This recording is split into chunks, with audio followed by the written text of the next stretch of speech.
had a comment, let's see it, back into, so Chris Acombe, you had sent me a private message. I would ask that you, when you see Joanna Butler's phone number, if you could call Joanna, you'll meet her in a couple moments, and she should be able to sort you out with that phone number that you need. Okay. So this is just, I'm saying this out loud to Chris Acombe, who sent me a message privately. You'll see Joanna Butler's phone number in a couple of minutes. Thank you. I have to switch to telephone. Yeah, for just a little bit. So we may need to just track down that number because it needs to be a Canadian number. So we might need to put some work behind that, but yeah, we'll work that out with you. Thanks. Thank you. Thank you. Okay, folks, I think we are going to get started at about 9:02 in the morning. Keep us on track. I do want to just check and see. Let's see. Mary Pat, I know Mary Pat, I saw you here. Let's just do a quick check. Do we have Christina Victor? Did Christina? I don't see her, Gerard, so I've just sent her an email to say we're about to start. Okay, perfect. And she's got some time. We won't need to kind of slide into your piece for another half hour or 40 minutes. Yeah, we're in good shape. Thanks, Mary Pat. Awesome. Okay, folks, well, I'm excited to get going. Thank you all for showing up so early and taking the time to get settled and to participate in the chat conversation. For those who don't know me, my name is Gerard Murphy. I've met many of you. It's so cool to see familiar faces from across the province, particularly that eastern part. And there's a few of you I wish I could just come into your room and maybe have a cup of coffee with or a cup of tea to catch up. So maybe we'll find time to do that in the future. I work with Barefoot Facilitation, which is a small facilitation and training business based here in Bedford. With me today is Joanna Butler, who's my administrative coordinator, and Joanna is waving at you wildly, if you can see her on your screen. And Joanna is going to be in the shadows helping me with some kind of co-piloting through the day. So if you have any, technical issues or sort of troubleshooting challenges, feel free to message Joanna privately. And if she can't help you, there are others around on the planning team who can provide some support. So you'll see Joanna throughout the day as well. I am so thrilled to finally, we're here. It's so exciting to finally have the chance to welcome everybody into this virtual space, to welcome everybody who are sitting in pods or satellites across the eastern part of Nova Scotia. I know the planning team has been working on this event for many, many months, and it's been my thrill, as I know it has been for Joanna, to work with the team to really help think about how to move and transform what was planned as an in-person event into a virtual event. So this is a bit of a test for a lot of folks, the idea of having a large virtual event with some local satellites or pods. So thank you for attending and being here and being open to this experience. What I'd like to do for a few minutes is just, set the tone, set the stage for what's going to happen during the day. You would have all received the agenda, but I just want to go through a couple of slides by way of setup, just to set the stage. And I think what I'll do is just make sure, keep everybody on mute for the time being. We have a few more people joining us. We'll just welcome folks as they come, Joanna. So I'm going to open up my slide deck.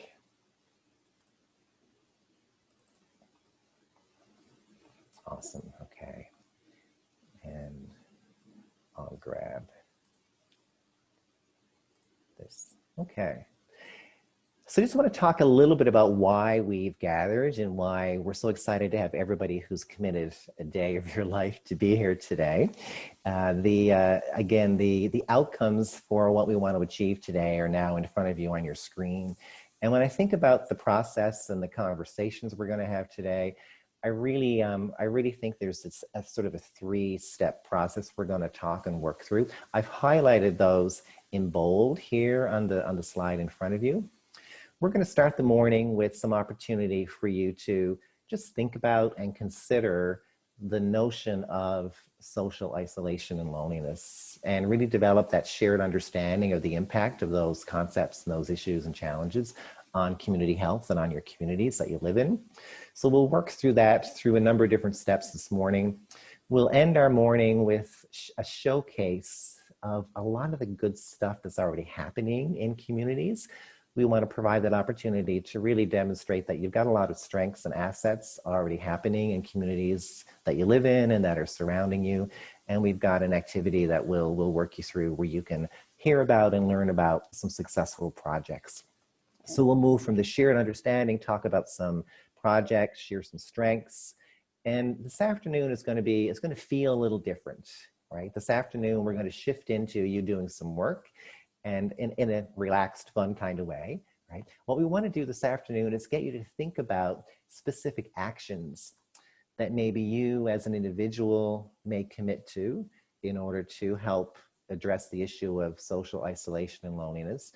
And even more specifically and importantly, I want to get you thinking about, as stakeholders, as organizations represented around the tables today, what are some specific actions that you can commit to help address the challenges as well? And I'm going to say, and maybe say a few times, this action piece isn't so much about naming actions that that person or that organization should do. It's really about what can we as individuals, what can we as our organizations lead, right? So we'll talk more about that as the day goes on.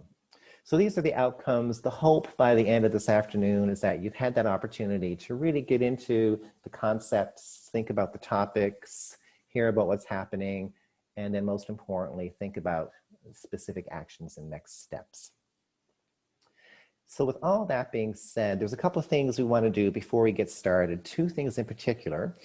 And with respect, we want to start first with an acknowledgement. And it's important, I think, for all of us, no matter where your feet are planted in Nova Scotia right now, wherever you're sitting, what window you're looking out, we want you to acknowledge and share that acknowledgement with us as we acknowledge that the gathering, the meeting, the conversations we're having today really take place in Mi'kma'ki, which is the traditional and unceded territory of the Mi'kmaq. I just wanted to pause and just take the time to make that acknowledgement before we go deeper into our discussion. The second thing I want to do before I get more deeper into setting the stage, I want to give an opportunity for Dr. Daniela Kempkins, who's the Medical Officer of Health in the Eastern Zone at Nova Scotia Health, to share some opening remarks. Now, Daniela couldn't be with us today. She wanted to be with us, but we have a short video clip, and I really want to start with this little quick video clip just to give Dr. Kempkins an opportunity to say hello, set the stage. This is about a 4-minute video clip, and I'm going to invite people, as I'm digging it out, let's just make sure, especially if you're in a pod, if you turn the volume up on your device so people in your room can hear the video. So here's Dr. Kempkins. We'll get this going.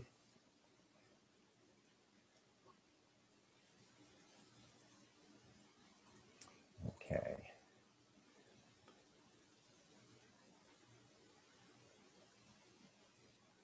And you should hear this okay when it starts. And again, it's about 4 minutes or so. Good morning. My name is Dr. Daniela Kempkins. I'm the Medical Officer of Health for the Eastern Zone of Nova Scotia Health. I'm a public health and preventive medicine physician specialist. Many months ago, Celeste Gottel, one of the planning members for the SPARK team, reached out to me and asked me if I could join you and provide some opening remarks. I very gladly agreed because I think social isolation is such an important topic for our communities. That first discussion happened though pre-COVID, and as we all know, our world has changed since then. Originally, I had planned to join you in person and spend a day with you, getting to know you and understanding how we can address the issue of social isolation here in our communities. But other COVID-related priorities unfortunately take me away from you today. COVID-19 has certainly changed the way we work and we prioritize our work for all staff within Nova Scotia Health, but specifically for us here in public health. We know just how important social connection is to both our mental and physical health. Social isolation and loneliness can significantly impact the risk for premature mortality. It also can result in an increase in depression and other mental health issues. The risk presented by social isolation is very similar to that of obesity, smoking, lack of access to care, and physical inactivity. They also are associated with an increase in a person's risk of dementia. The risk for social isolation has become even more highlighted during these last few months, as we have been asked to both practice social and physical distancing to prevent the spread of COVID-19. We know that during the pandemic, physical distance became a very, very important message to protect people's physical health, and we know that it works for that aspect, but it has many negative aspects for people who are in social isolation, or through that are actually pushed even further into social isolation and loneliness. Many communities and organizations across the province have stepped up in these unprecedented times to offer support to ensure people did not feel alone and isolated. Social isolation is a complex issue that needs to be addressed collaboratively. As the saying goes, it takes a village, and organizers are using this day, Spark a Connection, as a catalyst to spark action among the community stakeholders who take part in the event to work on social isolation, social inclusion initiatives and projects in their own organizations and communities. Everyone has a role to work in addressing these issues, and everyone has the capacity to make an impact. By working together to respond to social isolation in our communities, we can focus attention on the importance of social connections and community involvement that will help us develop services and programs that help improve health outcomes in our communities. It is exciting that so many people from our local communities have taken time today to come together and shine the light on this very important issue. I'm sure the day ahead will be filled with much rich learning, and I truly wish I could be there, hearing from your keynote speakers, Dr. Christina Victor and Dr. Mary Pat Sullivan, local participants and organizations offering programs such as Keep Well in Tignish, Senior Safety and Inclusion, and Lifting Spirits. You will also get an opportunity to explore many other great initiatives already being offered and the many assets we have right here on our doorstep. Your day will wrap up with a call for action as you talk about the ways we can continue to work together moving forward. I wanted to commend the planning team for moving ahead with this very important event amidst the global pandemic, and for their creativity in adapting the learning to a hybrid small group and virtual event. This has been a collaborative team effort, including the 3 community health boards in this area, Strait Richmond in Guysborough County and Antigonish Town and County, the Pictou and Antigonish Regional Library and health promotion staff from Nova Scotia Health, both in public health and in mental health and addictions. This collaboration is a testament to the strong commitment we have to reduce social isolation and improve the lives of people in our communities. I wish you a very successful day, and I look forward to hearing more about the learnings and the actions that will come out of this day. Enjoy this meeting, and thank you.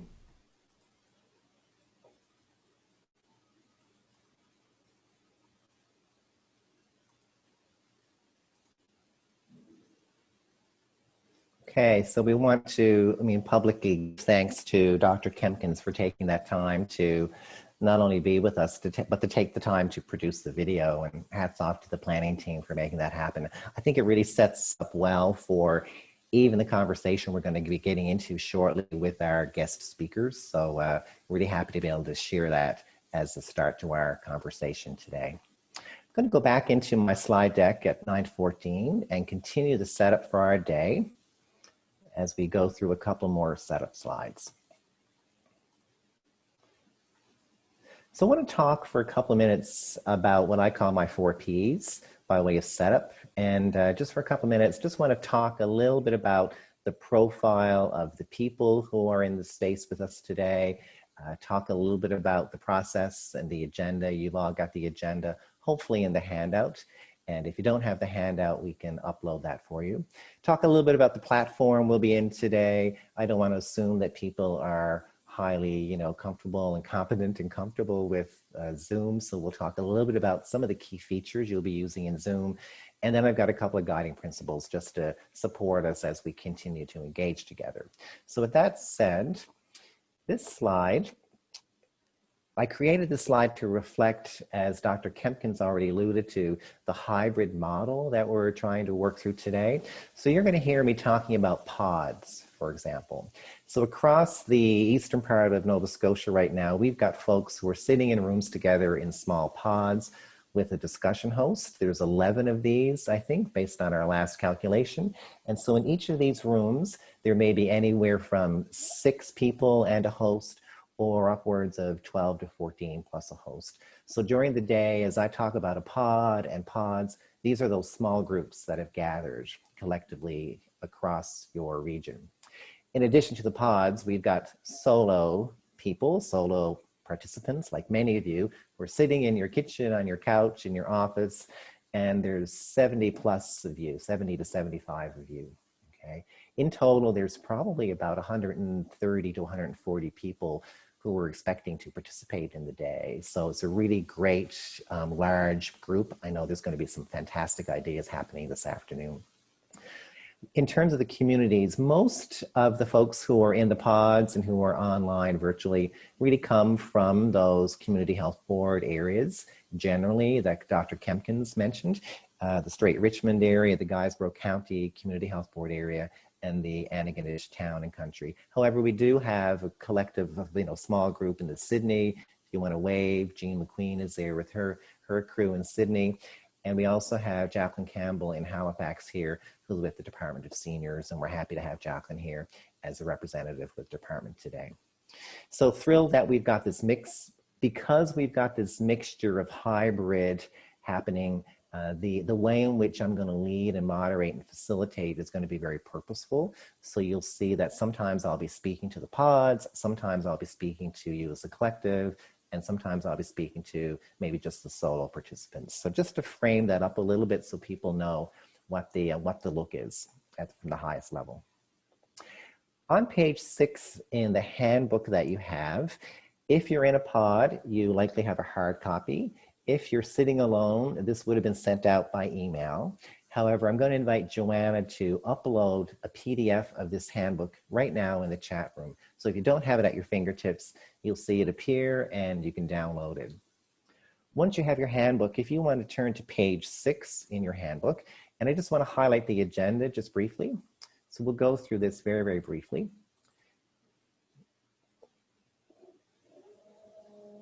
If I can find.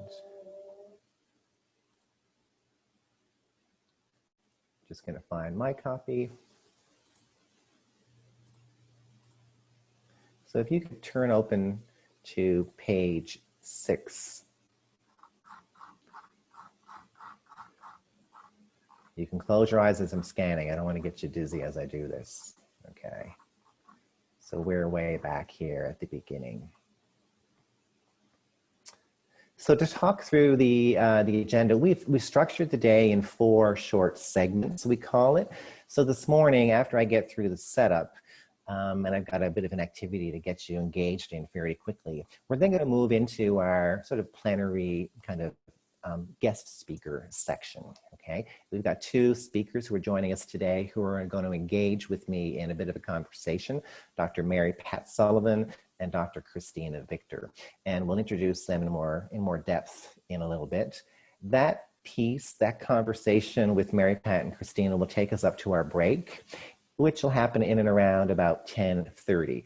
You're going to find, folks, that we've given you ample time for breaks, and that's very purposeful because what we know when folks are looking at their screen, looking down a camera, we need to give you a time to not just stand up and move, but to blink and to rest your eyes. So we've built in a lot of time for you to take a break.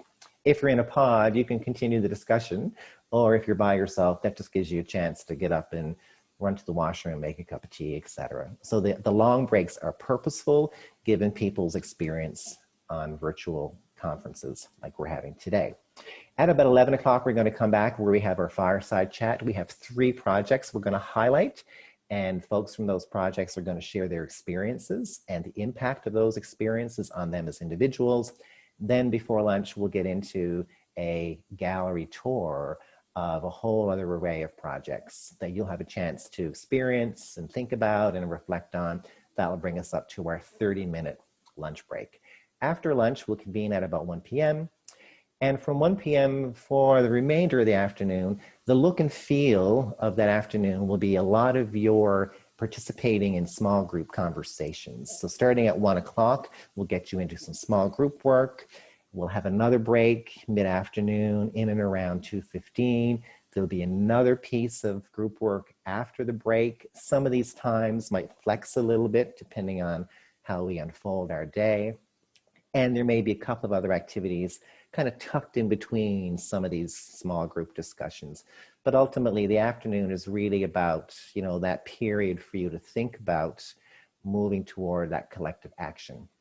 We're going to have you wrapped up and out of here by 4 o'clock. That's our commitment, is to kind of wind down by at least 4. We were targeting 4 to 4:15, but if we can make it happen by 4, I think we'll be in good shape. So that's the agenda. The process is going to look a little bit like this, with me talking at you. We've got speakers, we've got small group work. We'll get you involved in some conversations in your pods and virtually on Zoom.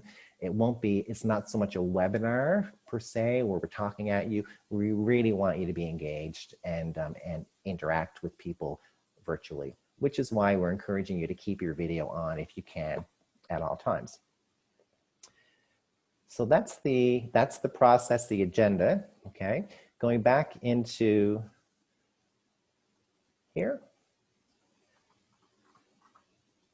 Just want to talk a little bit about Zoom. So what you see in front of you is a picture of an image. Okay, so you're going to find, and you've noticed already, that when you're in the large group discussion, when we're not sharing a screen, you have 2 choices around how you can set up your screen, essentially. Now, what you're seeing right now would be what we call gallery view, where you see all the different people who are involved in the actual virtual conversation. If you want to just see the speaker, just the one person who's speaking, up in that top right-hand corner, you'll see there's what we call speaker view, okay? And you can toggle between speaker view, gallery view, okay? So all you need to do essentially is, if you want to switch that up a little bit, you're gonna click up here where it says speaker view and go from speaker to gallery. So that's the first feature I want you to practice with and play with, okay?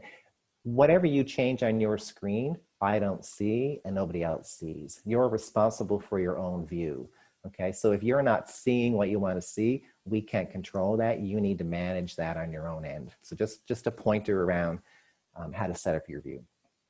Very bottom left-hand corner on your control panel here, you'll see there's the mute button. We'll keep everybody muted. We're a large group, so rather than having a lot of extraneous noise, if you could please keep yourself muted for the duration, we welcome that. Also, again, encouraging you to hit that video button and keep your video on if you can. Appreciating some people may have bandwidth challenges, but if you can keep your video on, at least when you're involved in discussions, okay? If you want to turn your video off, maybe when someone is speaking for a while, to give your eyes a bit of a break, right? Absolutely okay, but we'd like you to keep it on while you're chatting. Over here, there's a couple of last-minute features I want to share. You found the chat, hopefully, so feel free to go into the chat room, share comments, ask questions. Know that I may not immediately see what's in the chat because I'm so involved in moving the process forward, but Joanna will be looking at the chat. Others are there to help. So that's a bit of a side conversation opportunity for folks. The only last thing I want to highlight, and I'm going to get you to practice it in a moment, is you'll see there's the reactions button, okay? And so what I'd like to do now is I'm going to stop share, invite everybody to find the reactions button, click on it, and give me some kind of reaction just to demonstrate that you can find that button. Give me a thumbs up or a wave, or sometimes depending on the version you have, you can have a crying face or a heart. There's all kinds of little fun reactions. So during the day, I might say, folks, what do you think of that? You know, what's your reaction to what you just heard? If you don't want to say anything out loud, just give us a thumbs up. You know, one of those yellow icons, be grand, okay? So that's the reactions. Couple of quick last slides. Because we know there may be some hiccups and challenges that you might experience, I'd invite you all to grab your phone. If you've got a phone in front of you, just take a picture of this slide so you've got it. If you don't have a phone, maybe write the numbers down quickly. Joanna Butler, who I just met or introduced you to, she and Celeste and Sarah are available if you've got any challenges during the day. Celeste and Sarah are both on the planning team. I would say that none of these 3 gals are tech experts, right? But if you have some troubleshooting issues, feel free to reach out. Joanna is generally going to be quite busy in the shadows. So if you don't hear from Joanna right away via text, for example, go to the next person, like maybe call or text Celeste. You know, Celeste and Sarah are available as well. So again, this is more for if you're having issues with not accessing a document or you're confused about something. If you're having issues with your tech on your laptop, we may not be able to help you too much, but we'll do the best we can. So just some troubleshooting phone numbers as we get through the day. A couple of principles around engaging today before we dive into our first activity. Again, I already mentioned staying on mute. And if you're not on mute, I'll put you on mute. I've got control, I can do that. The other thing is your video. So if you can keep your video on, I would encourage you, particularly those people who are sitting in front of a device, if you could stand up and move around frequently, you'll see that I'm standing and I'll stand the whole day. So feel free while you're listening, if you need to stand up, you know, next to your chair, on your break, maybe do a lap around your kitchen or your office. It's important for you to stretch. So we could make sure we move a little bit, and I might build in some movement to make that happen. I'm not going to talk too much about demonstrating respect, only to say that similar to when we're in a space together, like in a workshop or at a conference, would really be looking for people to really listen intently to others' questions, help engage people when you're in small conversations, respect the fact that people may have differing opinions than you. The benefit of this type of conversation is just that. It's a conversation of people with different perspectives and differing perspectives. So hopefully we can create a space together to allow people to feel safe and excited to share their perspectives. A couple of last items. I appreciate that in many of the pods, you're already after having some conversation around any COVID protocols that you need to make sure you adhere to.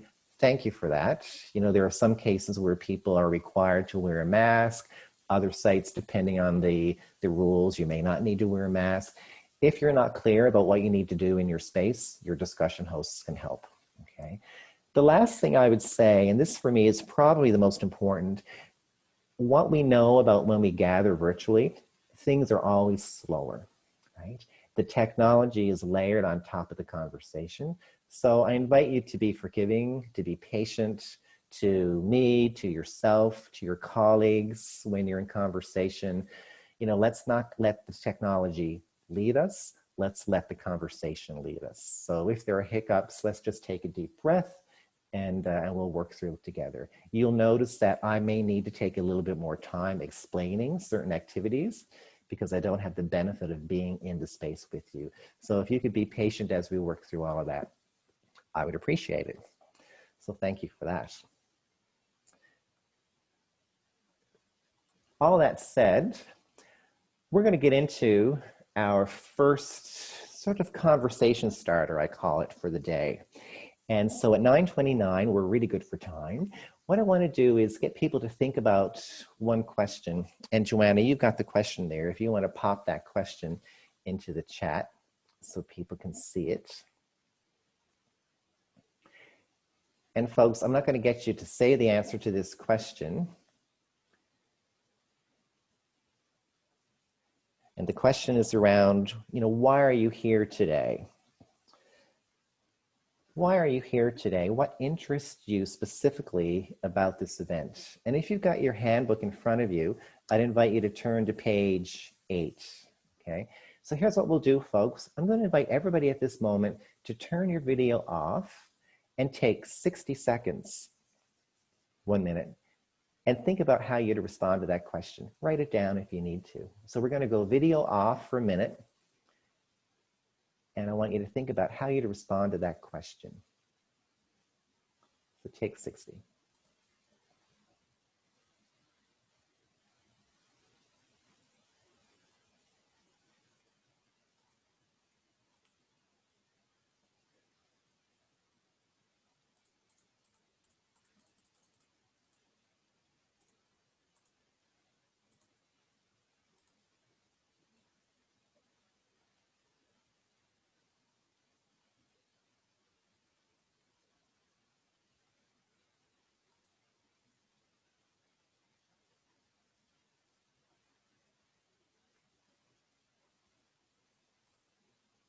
And when you're satisfied with, you've generated an answer, feel free to turn your video back on, and that will be my cue that we're good to go. Awesome, people are coming back. So I wanted you to think about why are you here? Why did you come? Why are you interested or excited about being here today? And I'm going to ask you not to type that in the chat, not to say it out loud, okay? Because I've got some special instructions about what's going to come up next, okay? We're going to do a breakout conversation, okay? And this breakout conversation is a test because we're going to do several of these this afternoon. If you've never done a breakout group in Zoom, it's absolutely not painful, okay? What's going to happen in a couple moments is I'm going to click a button and you're going to see a box come up on your screen inviting you to go into a breakout group, okay? What I need you to do is two things. I need you to not minimize your Zoom screen. Don't lose your screen. Just hit the accept button, accept the invitation, and then you'll magically go into a small group of probably, in this case, we might do 4 to 5, maybe 3 to 4 people. Yeah, let's do about 3 to 4 people. So when you see it pop up on your screen, you're going to hit accept and you're going to go into a small group of about 3 to 4 people. And folks, when you get into that small group, you may not know people, which is fine, right? We're connecting today. Take a quick second to say hello, but more importantly, I want you to share your reason for why you're here. What was it that interested you about being here at this event? But here's the rub. You've only got 4 minutes, okay? So don't take 3 minutes getting to know each other. You don't have time, right? 4 minutes. Quickly go around the table, say hello, share one thought about why you're here, and then you'll get a notice to come back at about 3 minutes, okay? So watch for the invitation, have a chat for 4 minutes. I'll take you off mute. Let's just see why you're here. Here it comes. I'm going to create the rooms after I count down 3, 2, 1. Here are your rooms. 4 minutes, folks. It's 9:33.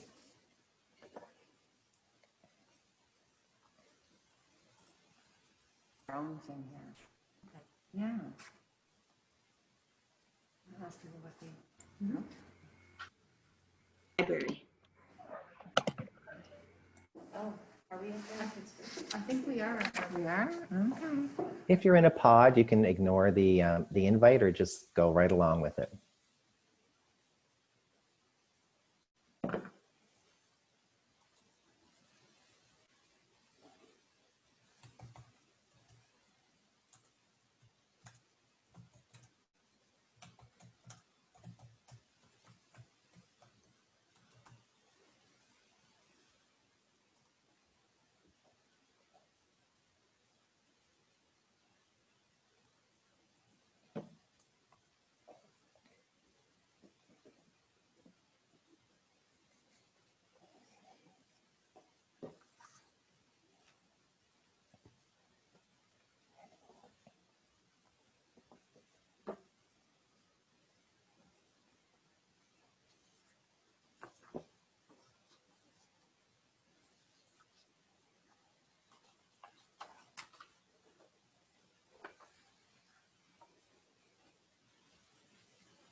And here they come back from their small chats.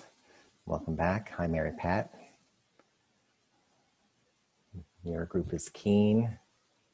What was that? As just said, Mary Pat's group is keen. You're back early. It's fantastic. Here they come. Okay.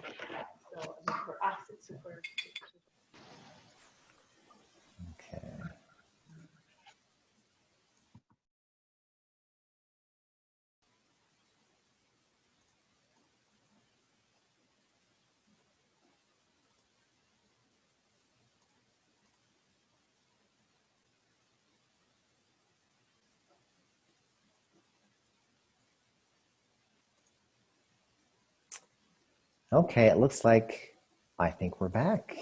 So that was a quick, what we call like a zap chat. The intent was to really be quick. So if you're feeling in your head, oh my God, there wasn't enough time, that was the intent. It was meant to be really quick 4 minutes. So we've got a large group of, 58 people. I'm not going to get you all to share, but I'm curious to hear from just a couple of people, 2 or 3 people, and not so much what you said as to why you're here, but something that someone else said in your group. Is there anybody willing to share something you heard in your group, which you thought was a really, really nice reason for someone wanting to attend?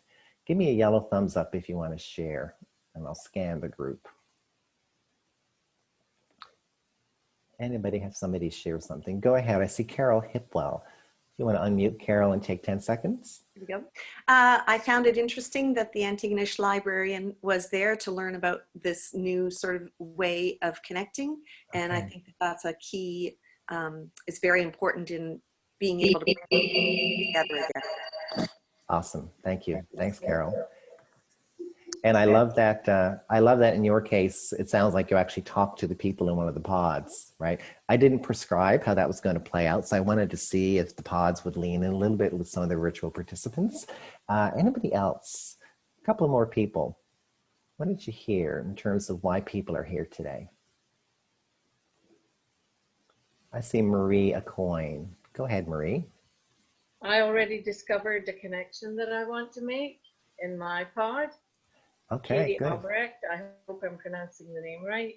Okay, And she's at St. Bex. awesome. And she's on here to make connections because it sounds like she is going to be an excellent resource for our health board. Awesome. So already hearing from Katie why she came, right, is making you think about, well, she might be a nice connection for you. Marie, thank you for that. We're going to meet Katie a little bit later in our agenda. Katie's going to share some closing remarks. So you'll notice she'll be listening intently as we go through our day. Welcome, Katie. Let's see, one more person. What did you hear? Anybody else? Let's scan through. I see Marlene LeBlanc. Go ahead, Marlene. Why are people interested? What did you hear? I think they have a heart of a community. And I think that is the basic thing that we all need to hear and feel, because we're not alone. And it's the idea to integrate that as much as we can in the people around us. Yeah, love that. Thank you so much. Appreciate that. Let's do one more. I've got time for one last one. See, there we go. Carol Rogers, you're last up. What did you hear? Why are people interested in being here today? I had an eye-opener because I have been working with and for seniors for so long that I forget that isolation is not just for seniors. And the people who I connected with just now talked about isolation in middle-aged men and people with mental health problems. And although I might have thought about that, I hadn't concentrated on it. And since I want to work on isolation in my community, which is the Sydney and Cape Breton area, that was an eye-opener. So I found that worthy of being in the chat room. Thanks, Carol. And we'll probably talk a little bit more about that as we get into welcoming our guest speakers, right? The way in which isolation shows up and the people and the groups and the age groups. So thanks for introducing us to that. Carol, we'll get you to put yourself back on mute as well. Awesome. So the intent behind that, folks, was to really help us land in the room and land within the topic a little. And so hopefully through that conversation, not only have you made some new connections, maybe, but you've been able to reflect on why you're here. So thank you for doing that. I just see in the chat room, I've got one suggestion, and I'm going to just speak to the Legion quickly. So folks, yeah, absolutely. That breakout, the intent for that was to be quick. So every other breakout this afternoon, you'll get a 5-minute warning, right? And then you'll get a 1-minute warning.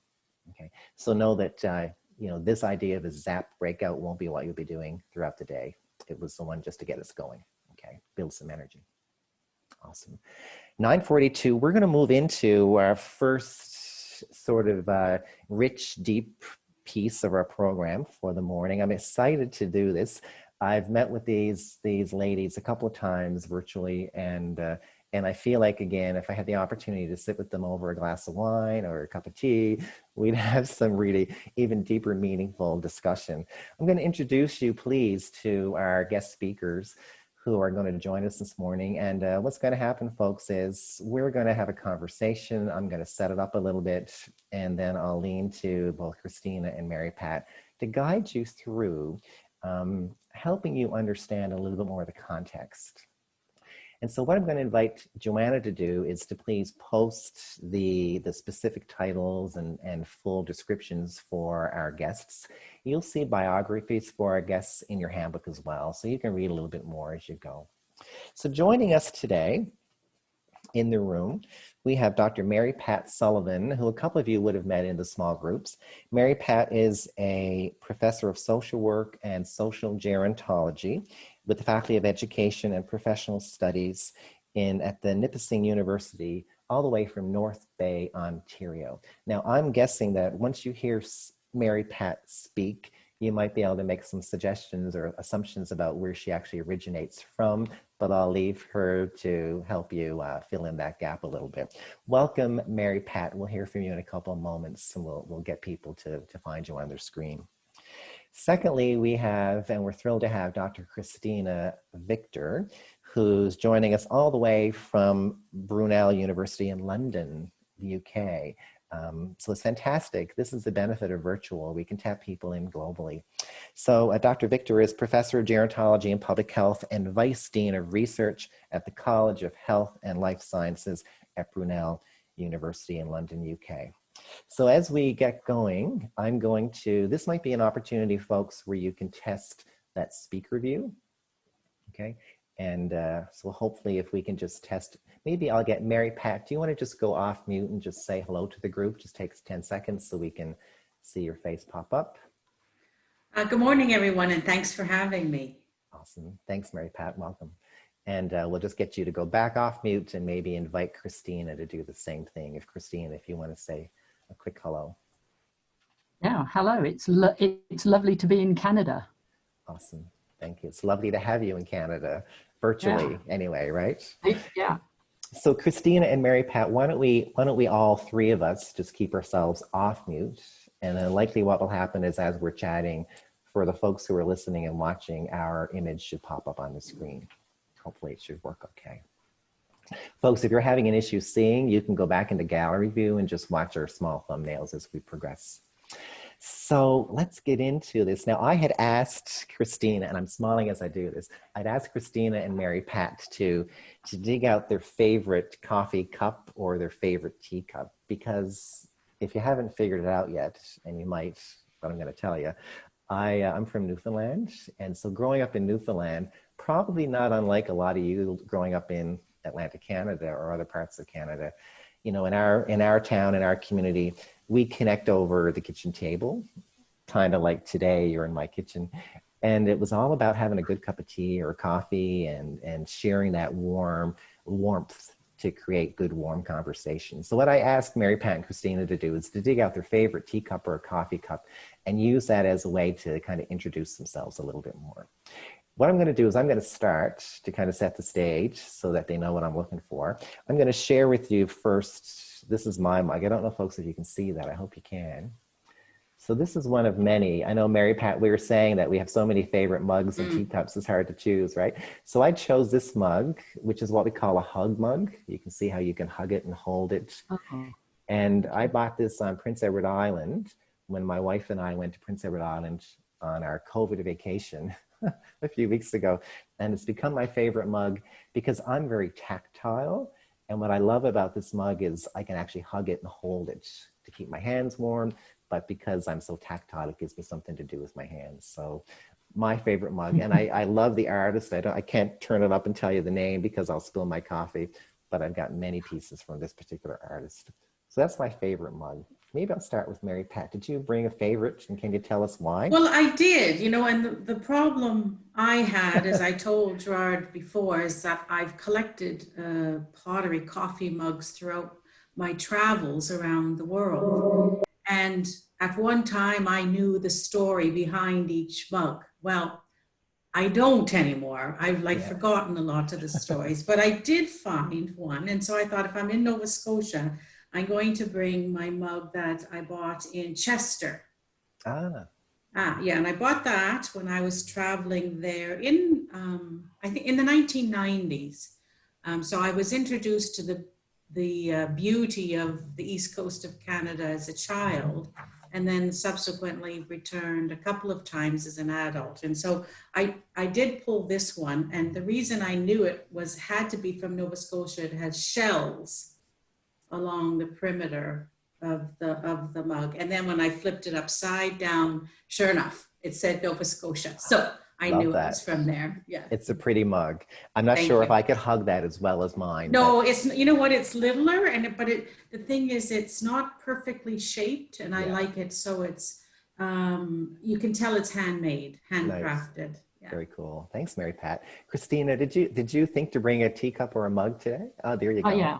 So I have a mug, and I don't know how well you can see the picture, but this was brought from the souvenir shop at Grouse Mountain in Vancouver in Canada. So this is not shameless sycophancy to my Canadian colleagues, but I really like Vancouver, and I went there to an international conference, and in order to promote a good work-life balance, I sneaked off some sessions to go up Grouse Mountain. Nice. It was really, really nice. Don't tell my research director from the time. He thinks I was working hard all the time. I didn't enjoy the walk. Christina, have you ever been to Atlantic?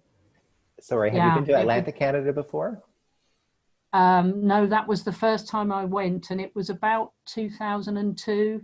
And originally, when I was looking to do my PhD, I ended up doing it in the UK, but originally I had intended to go to UBC in Vancouver. Nice. So nice.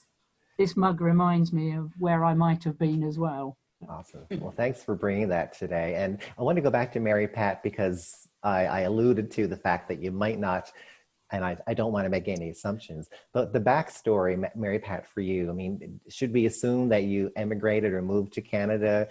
Paint that picture for us before we begin. Right. Well, a lot of people assume I'm from somewhere else, but I was actually born and raised in North Bay, Ontario. Yeah. And when I was 17, because it was a small community, and like any 17-year-old, I had to go and find, the action and the excitement in the big city. So I left to do my education and basically never returned, but then landed in 1997 over in London, England, doing my PhD there, and never left until 3.5 years ago. Canada was always calling me to return. Mm-hmm. And so there was a position here at Nipissing University in North Bay. And I thought, you know what, I need to go back to where I came from. I need to return to the small community where I think the quality of life is different and appealed to me in a different way as I aged. Nice. And so, so I'm now back after many years working with Christina in England. So certainly did some time in London, but back to Canada. That's right. Thank you for engaging in that fun little activity. If I had thought of it, I would have invited everybody to bring their teacup or their mug. And maybe later, if you happen to have one, we'll get you to show it maybe before we take a break. So this is a pretty big topic, right? And I know from conversations we've had, Christina and Mary Pat, you've both been engaged in working in this in this world, you know, doing research in this world of isolation and loneliness for quite a while. But I'm interested just to start off with, like, how did it start for you? You know, maybe we'll start, Mary Pat, with you. I mean, how did you get into thinking and researching and exploring the notion and concept of isolation and loneliness? Well, I've always said if anybody meets Christina Victor, you automatically are taken in by her knowledge of loneliness and social isolation. So it's just natural to gravitate there. But when you asked me this before, I've actually been taking some time to think about that, because I wasn't really sure, other than meeting Christina, what it was that interested me. And you know what it came back to was when I was much younger, I read an awful lot, and I read a lot of Irish and English literature. So if anybody knows literature, particularly from Ireland, and thinking about writers such as Brian Moore and Walter Mackin and Yeats and Liam O'Flaherty, social isolation and loneliness feature as a significant element within the stories by those writers. And I think that's really where it originated. And so then upon meeting Christina and hearing about research, I decided that it would be an interesting avenue for work, given my background also working with older people and how older people are always assumed to be isolated and lonely. And it wasn't my experience as well, to see how I might uncover these concepts a little bit more, and to see actually if it impacts on people's lives and how it may impact or not. Okay. It's interesting, isn't it, how meeting one person can sometimes change your trajectory, right? So let's go to Christina then. Christina, for you, where did it start for you? So it started in my very first job. After I finished my PhD and I was looking for a job, I got a post as a research assistant working at the medical school in Wales, in Cardiff. And I was given the job of going out and interviewing lots of older adults, and some were in the city, but some were out in rural Wales. So rural in the UK is not the same as rural in Canada in terms of scale, but these rural areas were very geographically isolated. And I spent a lot of time interviewing often in older adults living on their own in very remote locations, and yet none of them ever spoke about loneliness. And so that was how I got started. It was talking to older people who would live miles from anywhere, often didn't have a phone, obviously didn't have the internet, had maybe half a dozen sheep and a dog, and yet they never mentioned that they were lonely, or never talked in that narrative. And then it was just a thread that continued across my career. And poor Mary Pat had the office next door to me, so she couldn't escape my enthusiasm. Fresh eyes and ears and blood, love it. So let's go down the road of, I mean, I know for me, even as I started this project and started thinking about today, I've thought about how I define, or think I define, that difference or distinction between isolation, right, and loneliness. Can you talk us through that a little bit? And I've got all your slides too, Christine and Mary Pat. So at any time, if you need a slide, I can pop that up. But help us understand the difference. Well, Christine, I'll start and then I'll let you get into the actual definitions, but even why we decided that this was important. And as researchers, it's really important that we understand what we're looking at. But when we speak to individuals, or when we read the media, the two are often presented hand in hand, aren't they? People are socially isolated and lonely, or they're lonely and socially isolated. When in fact, these are very different concepts, or very different experiences. And so usually when we're out speaking to individuals about this, that's really the first thing we do, is that we have to set out an understanding of really what we are meaning when we talk about this, and their importance, obviously, because as we heard in the welcome speech by our public health physician, their relevance in terms of people's physical, mental, and social well-being. So your Joanna, if she could put up that first slide where we have a few bubbles. And I'm gonna do that for you. So Oh, okay. I'm on Gerard, range okay. here. Yeah. Okay. I'm doing double duty. Here we go. So you should be able to. Are you seeing that now, Mary Pat? Yeah, I can see it. Yeah, perfect. So Christina, maybe you can walk us through that. They're Yeah, your so- bubbles. Yeah. Thank you. Thank you for that, Mary Pat.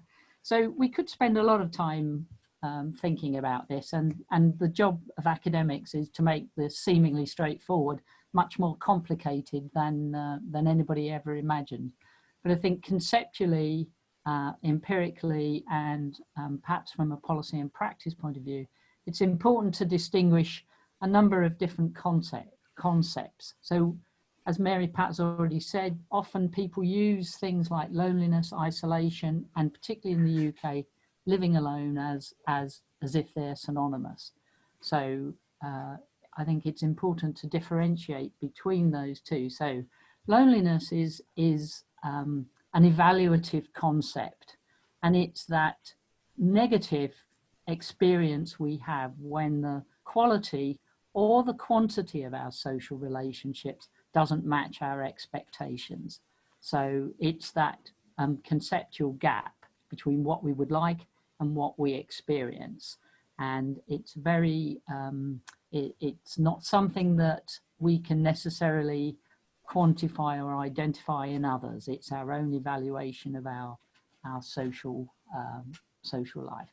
Whereas isolation, and particularly in a UK context, tends to be a quantitative, empirical concept that perhaps we can label externally, and we might do that in terms of the number of contacts people have. So typically isolation will be defined as something in terms of the number of contacts that an individual might have. And we'll draw a distribution, and then we put a line to say everybody below that is isolated and everybody above it isn't. So we're not talking about quality there, and we're not talking about expectations. And often we're applying an external label. You are isolated, without asking the individual. Living alone is exactly what it says. It's people who live in a household that consists of one person, which does show statistical associations with loneliness, but is certainly not synonymous. And I guess the other concept we need to think about, because we are talking about negative things here, that solitude is often seen as being, if you like, positive loneliness. So it's the kind of experience where people seek to be on their own, seek to detach themselves, but it's a positive experience. You could have another hour at least on that, but not. Christine, And do you then think oh, sorry, go ahead. No, carry on, that's okay. Well, I was going to see if you were going to address the different types of loneliness in terms of those three bubbles. Yeah, I was. Okay, good. I was just taking I'm just a breath. double checking. Yeah. So then there are a number of different types of loneliness, and certainly scholars in the UK are thinking about how loneliness might be experienced in different dimensions. And there's a distinction often drawn between social loneliness, which is really focused on social networks. Disappointments in one's social network, shall we say, that Yeah. it doesn't meet your expectations. Whereas emotional loneliness tends to be much more to do with initially with the loss of a key attachment figure. So the kind of loneliness you might get on bereavement, but also can be linked to other losses.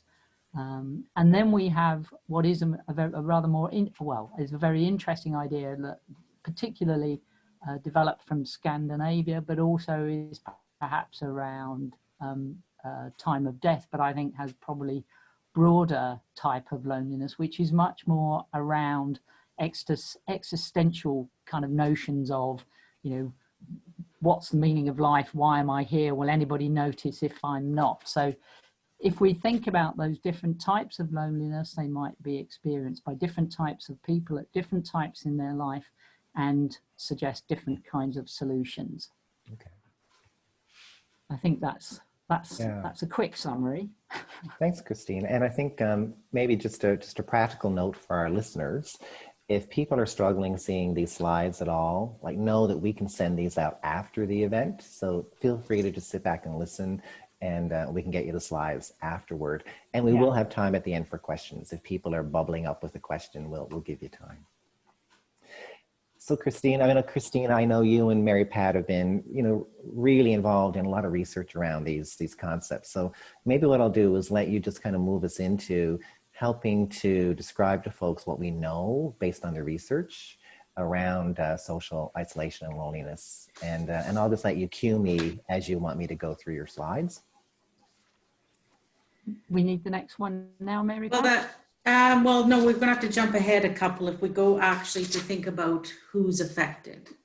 Okay. We know about that. If we just jump to one couple, there we go. So, Okay. Yeah, so what we thought we would do is just to pull up some helpful information to think about kind of what we know about who is affected and the impact of both loneliness and isolation on people. Now here in Canada, and Celeste may correct me, but we struggle a little bit, unlike the UK, to actually come up with some information that might be presented in a really clear way to help inform what we might do in a practice, at a practice level or with our communities. But one of the things I did is I pulled out some information here just to demonstrate how it's not always clear. And we don't really always know how many people are actually affected by some of either loneliness or isolation. And one of the particular ones I wanted to draw out was this Angus Reid poll, because I don't know if in the East Coast it received a lot of attention in the media, but it certainly did here in Ontario. And I don't know if it rings a bell to anyone. But Angus Reid, which is an independent pollster group, came out with these figures, which the media really latched onto. That 23% of this sample of just over 2,000 people were desolate. Now that's an interesting word, why they chose to use the word desolate, because normally when we talk about social isolation and loneliness, we don't use that word. And so this is one of our other challenges in terms of if we're going to look at interventions and work with people, that we all need to be talking about the same language, using the same language, and using the same language to understand the problem. So 23% of 2,000 people, really, desolate people, these are people really living in a lot of despair. And how they measured that was people who were both isolated and lonely a lot of the time. But then as we go down, we have lonely but not isolated, or isolated by not lonely, fairly small percentages there. Moderately connected, whatever moderately connected actually means, 31% of this sample. And then this other word they used, cherished. So people who felt that they were really connected and in very precious, nurturing relationships, I suppose, were 22% of the population. But desolate and cherished is the words I've never seen before in the literature. I don't know if you have, Christina. There was some work in the 1970s coming out of Glasgow talking about people who were desolate, but it was not in this context. No, yeah. And so the other things this poll pulled out, which I found actually important. Now, again, these are people who were asked at one point in time. So on that day, they rated themselves as lonely or isolated, but that's also difficult for us because on one day you may feel lonely or isolated, but the next day you may not, right? And so it's helping, just sort of critically thinking about what these messages mean. But it is a rather small study. But what they told us is that, interestingly, these are adults, so over the age of 18, that the population between the ages of 18 to 34 rated themselves as lonely but not isolated. And then the population over the age of 55 rated themselves as isolated but not lonely. So that's quite interesting in terms of thinking about the age groups.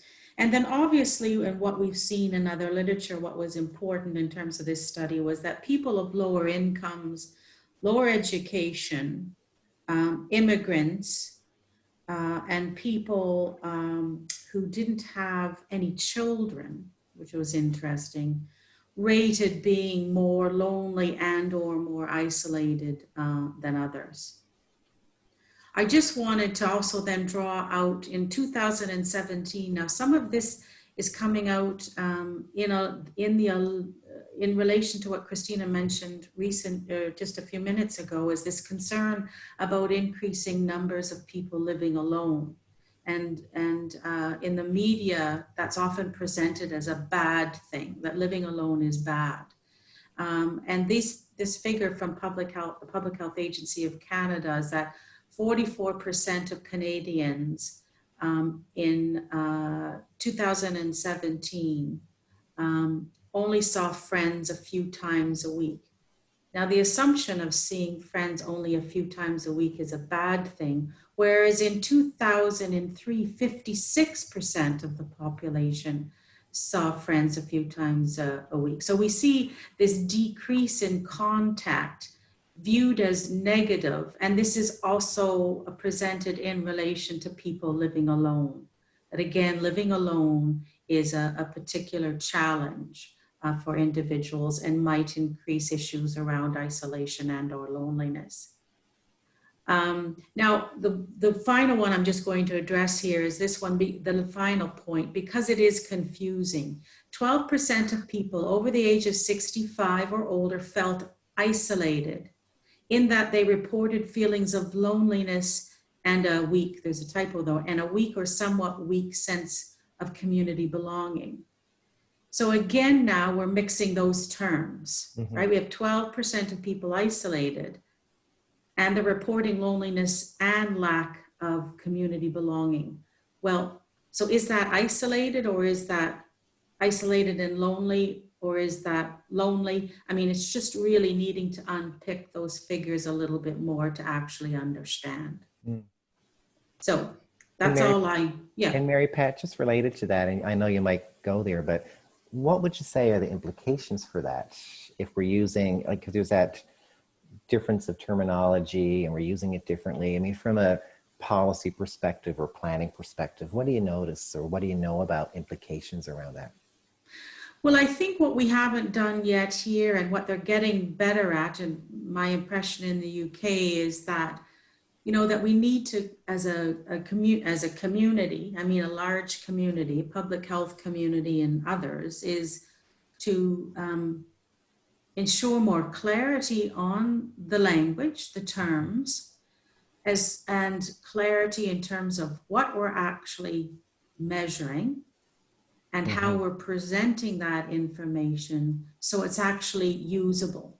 So rather than alarming us, right, that Canadians are more lonely and more isolated, really, what does that actually mean? And then how can we use that at a community level to actually address where the issues are now that we understand them? But I don't think we're there yet in terms of actually understanding how many Canadians are isolated, the impact of that, or how many Canadians are lonely and the impact of that, or how many people are both. Okay. Christina, anything else you want to add to that, or do we want to get into sharing experiences? Well, I just wanted to put up the next slide from the UK. Yeah, which tells us yes, more. Good. Which I think shows how, first of all, our preconceptions about who we think is lonely and has limited, certainly in the UK context, who we think can become lonely. So up until about maybe 10 years ago, maybe even more recent than that, loneliness was seen as being a problem of old age. That's how we talked about it. There's a lot of data about loneliness amongst older people. And one of the things that the UK loneliness strategy prompted was actually to generate 2 measures that are now used in all national surveys around loneliness. And here is some data on this slide here, which is the percentage of people from 16 up to well in their 90s saying that they were often or always lonely. And that's one of our 2 standard measures that we use. And this tells us 2 very interesting things. First of all, that at whatever age group we look at, most people are not lonely. So if you read the narratives about loneliness in the UK, the UK is the loneliness capital of Europe. Loneliness is not experienced by everybody all the time. But perhaps the thing that really startled folks in the UK was that actually loneliness is experienced across the lifespan. And it looks like, and the UK data is pretty consistent, that actually loneliness is at its highest amongst young people, not old people. So perhaps for the last 50 years, we've been focusing on the wrong group. So we know in the UK that loneliness amongst older people hasn't changed since 1948, but we have no idea for young people.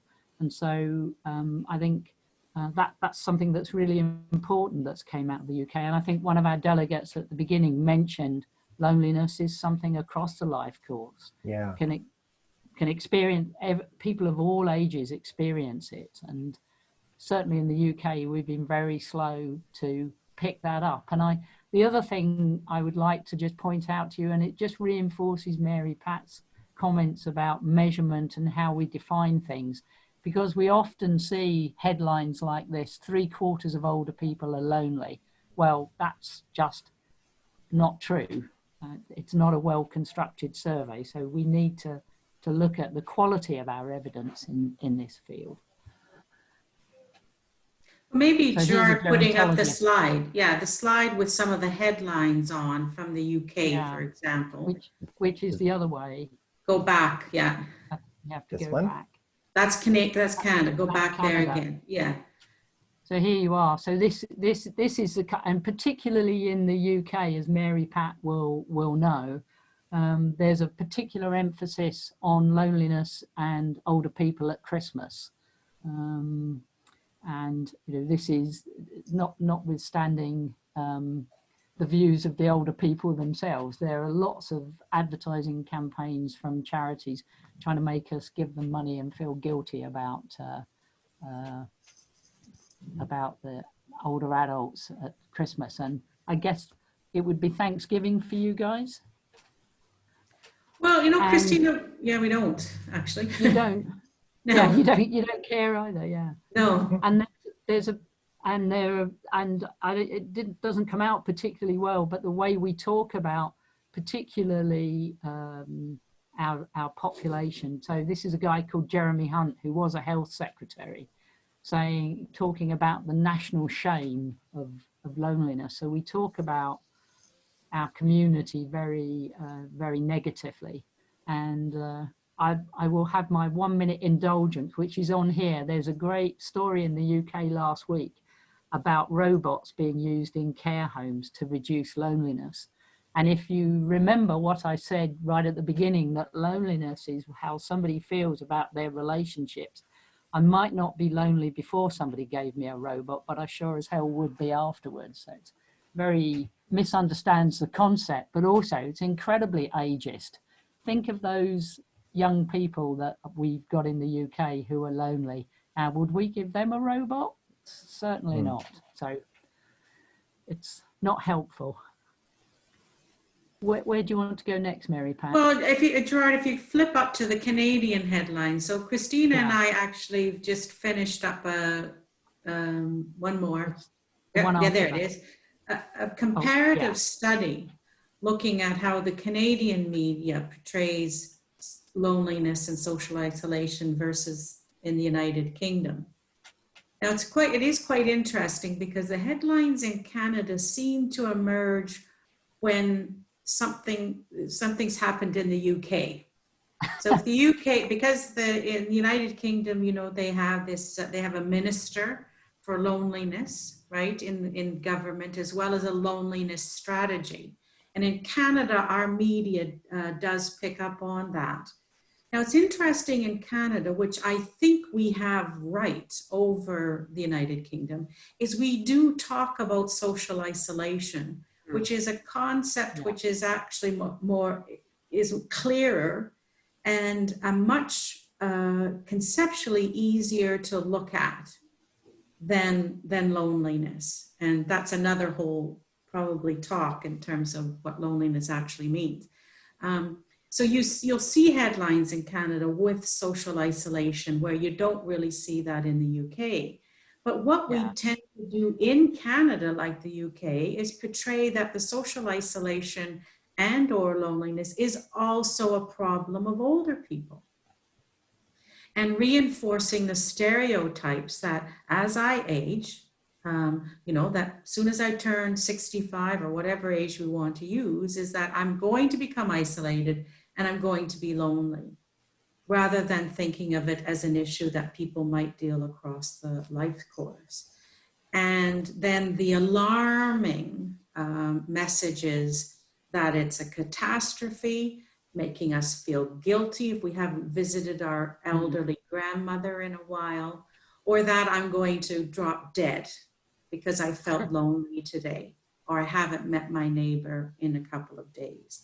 And so very alarming, rather than really telling us what it actually means and how it actually is impacting on individuals across the life course, and the importance then of responding to the problem.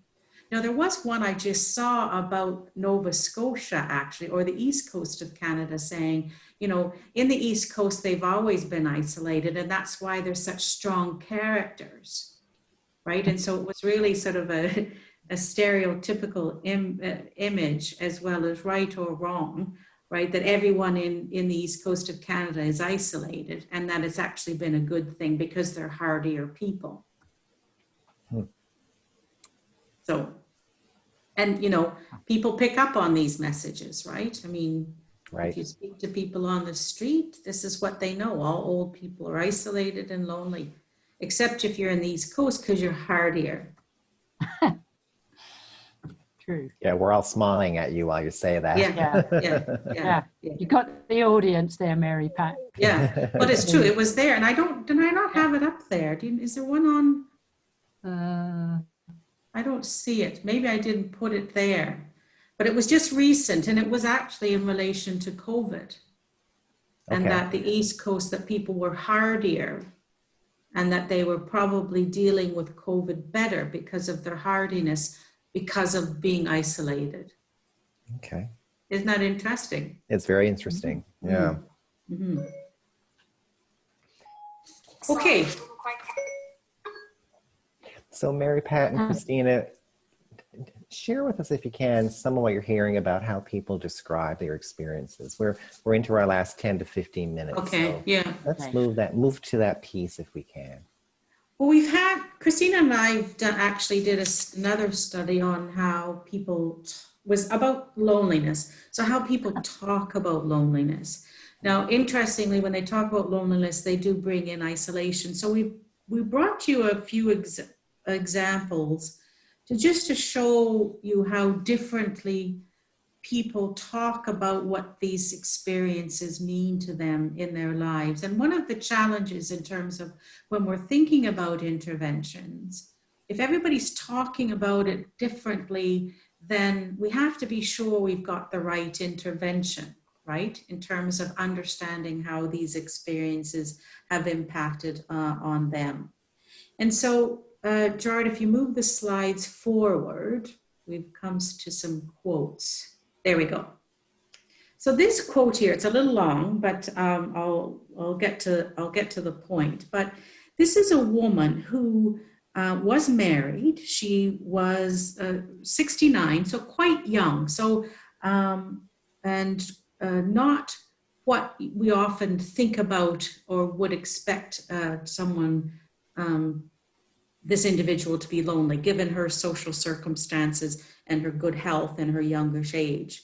But she told me that I think loneliness is feeling isolated from the people around you. And so this is, she's kind of here talking about that concept of social loneliness. I sometimes think to myself, why do I describe myself as lonely when I've got a super husband who's a very good friend, but one, can I still feel lonely even in that sort of a relationship? I don't mean lonely from him, because we get on very well together. And I think, if anything happened to him and he died, I really don't know how I would survive. I mean, I would make myself do it, and I would try to make myself do it. It just makes me want to cry. And there are times when I wouldn't go back to South Africa for a lot of reasons, because I don't think turning back the clock. I don't think going back turns the clock back.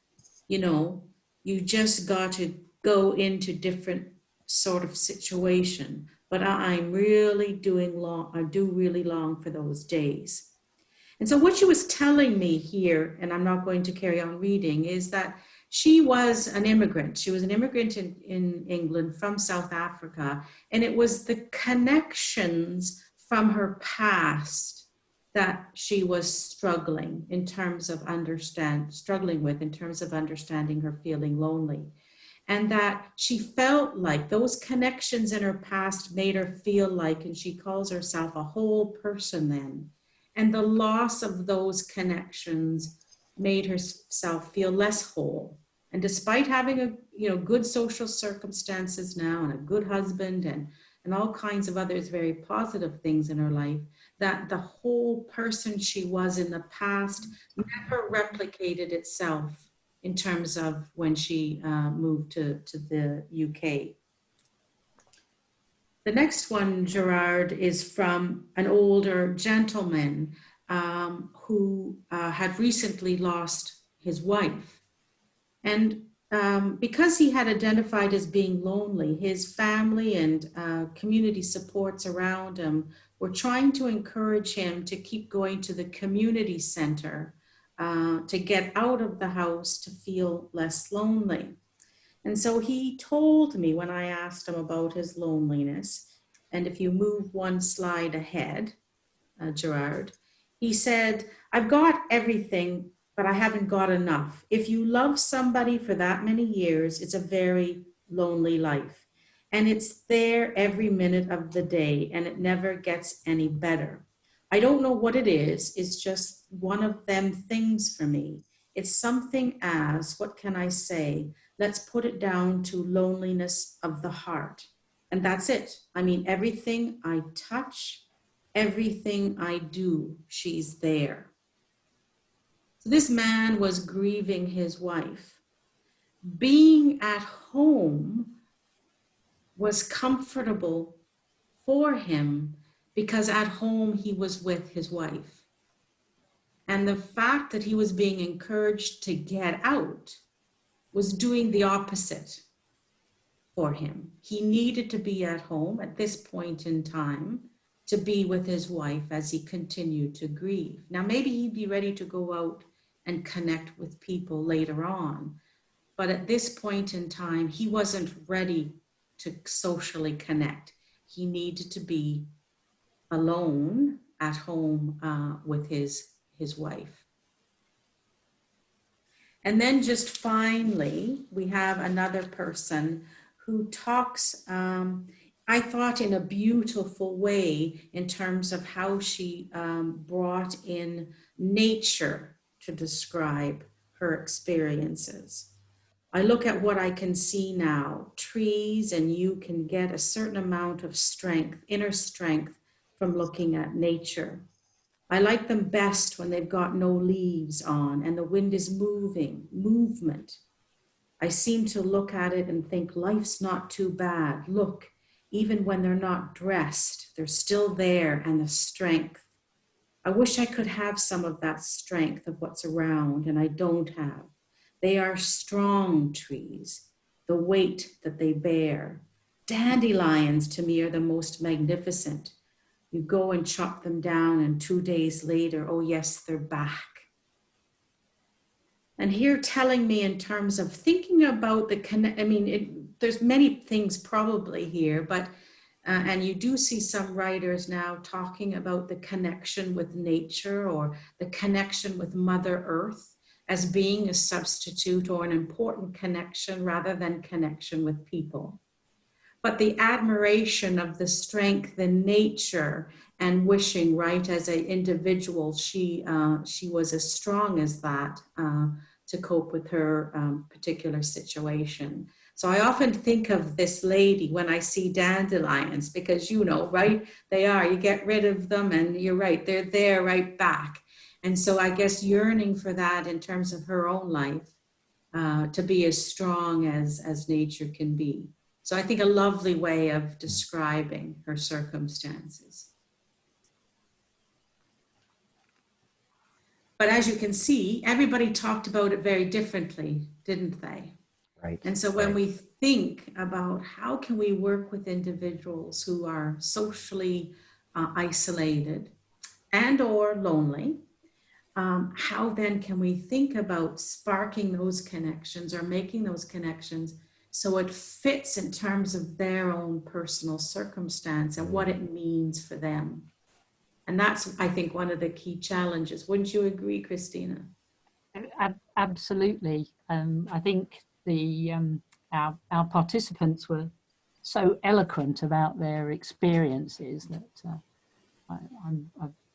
one is really impressed at how well they articulated what they felt. But that just shows from a measurement point of view how difficult some of these how difficult loneliness is to measure and conceptualize, and also then when we're thinking about policy and practice, how do we address the complexity?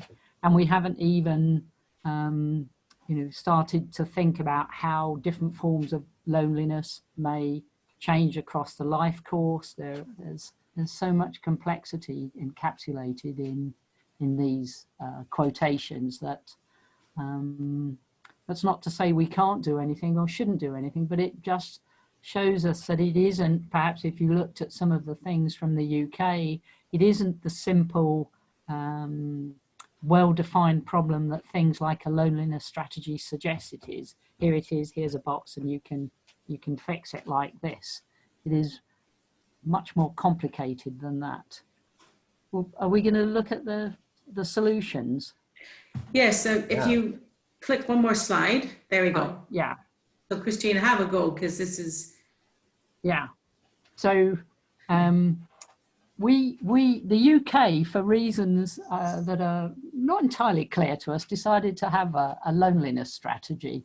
And when it was published, the press got very interested in this. And along the bottom of the slide, you can see some of the headlines of some of the suggestions in the policy that we were going to solve loneliness in the UK, predominantly for older people, by giving them dancing lessons on the health service, which I assume they meant dancing together rather than dancing alone, but I didn't read the article beyond that. They're going to get people going to do cookery classes. The postman, the mailman will, or the mail person perhaps, will be keeping an eye on the folks in their delivery round, and that for elderly men in particular, they're going to get haircuts. And one of my particular favorites, it hasn't come out particularly well, that looking after chickens or hens is going to be a solution to loneliness. And it is the kinds of interventions and suggestions that have been made for solving loneliness. There's some more examples in there. they are many, varied, and diverse. Perhaps going from the harmless, so doing a bit of gardening, to the less safe, like having things going and feeding hens. Who I quite like the coffee and cake session, but just now, if you think about the three quotations we read out to you, for that older man or the woman who was thinking about her life back in South Africa, how is holding a hen going to help those kinds of things? I think, yeah, I think the UK solutions have been, many and varied, and almost none of which have any evidence to support the fact that they may be effective. Right. So, and we Canada, don't repeat our problem, our errors. Gerard, I'll make one last comment. I'm watching the time too, so I know you're keeping us on track. I mean, so some of these solutions, we do see these if you look at some of the documents here in Canada, are suggesting similar types of interventions in relation to social isolation. And I think the key point is some of these interventions are going to work for some people, but not everyone, right? Yeah. Given everybody's experiences are different. But then what we haven't done, what we're not really doing and talking enough about probably are some things that are beyond our control, right? So I know living in Northern Ontario, which I mean, I'm sure Nova Scotia struggles with the same thing. I mean, our older people can't get out and about because there's no public transportation, right? And so these things are beyond an individual, my responsibility as an older person or as a younger person to connect with my community, because often we do blame it on the individual for not getting out and about enough. But if there's no public transportation, well, I can't connect with very much, right? Or if I'm physically unwell and there's no public transportation, well, then you're adding on another layers of challenges, which we as communities do need to be thinking about, or even government needs to think about, because even with COVID, I don't know if you've had this problem too in Northern Ontario. Some people don't even have access to the internet. Yeah. Right? And so if we're going to think about technology as a way of connecting, well, where's our internet access, right? And really speaks, Mary Pat, to, we've talked about in our other conversations, that connection, there's the word, between what we're talking about and those broader social determinants of health. Yeah, that's right. And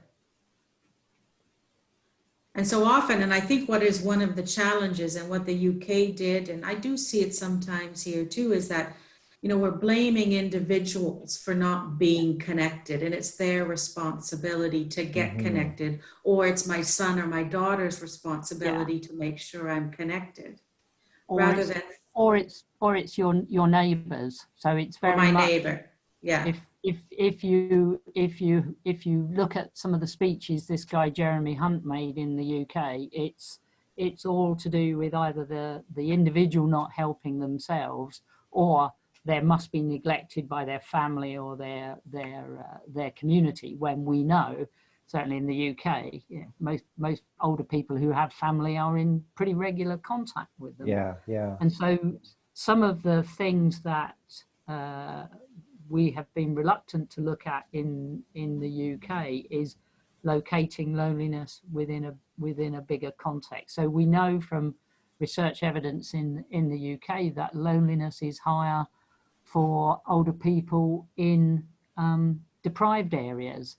It's higher for people on low incomes. It's higher for people with chronic illnesses.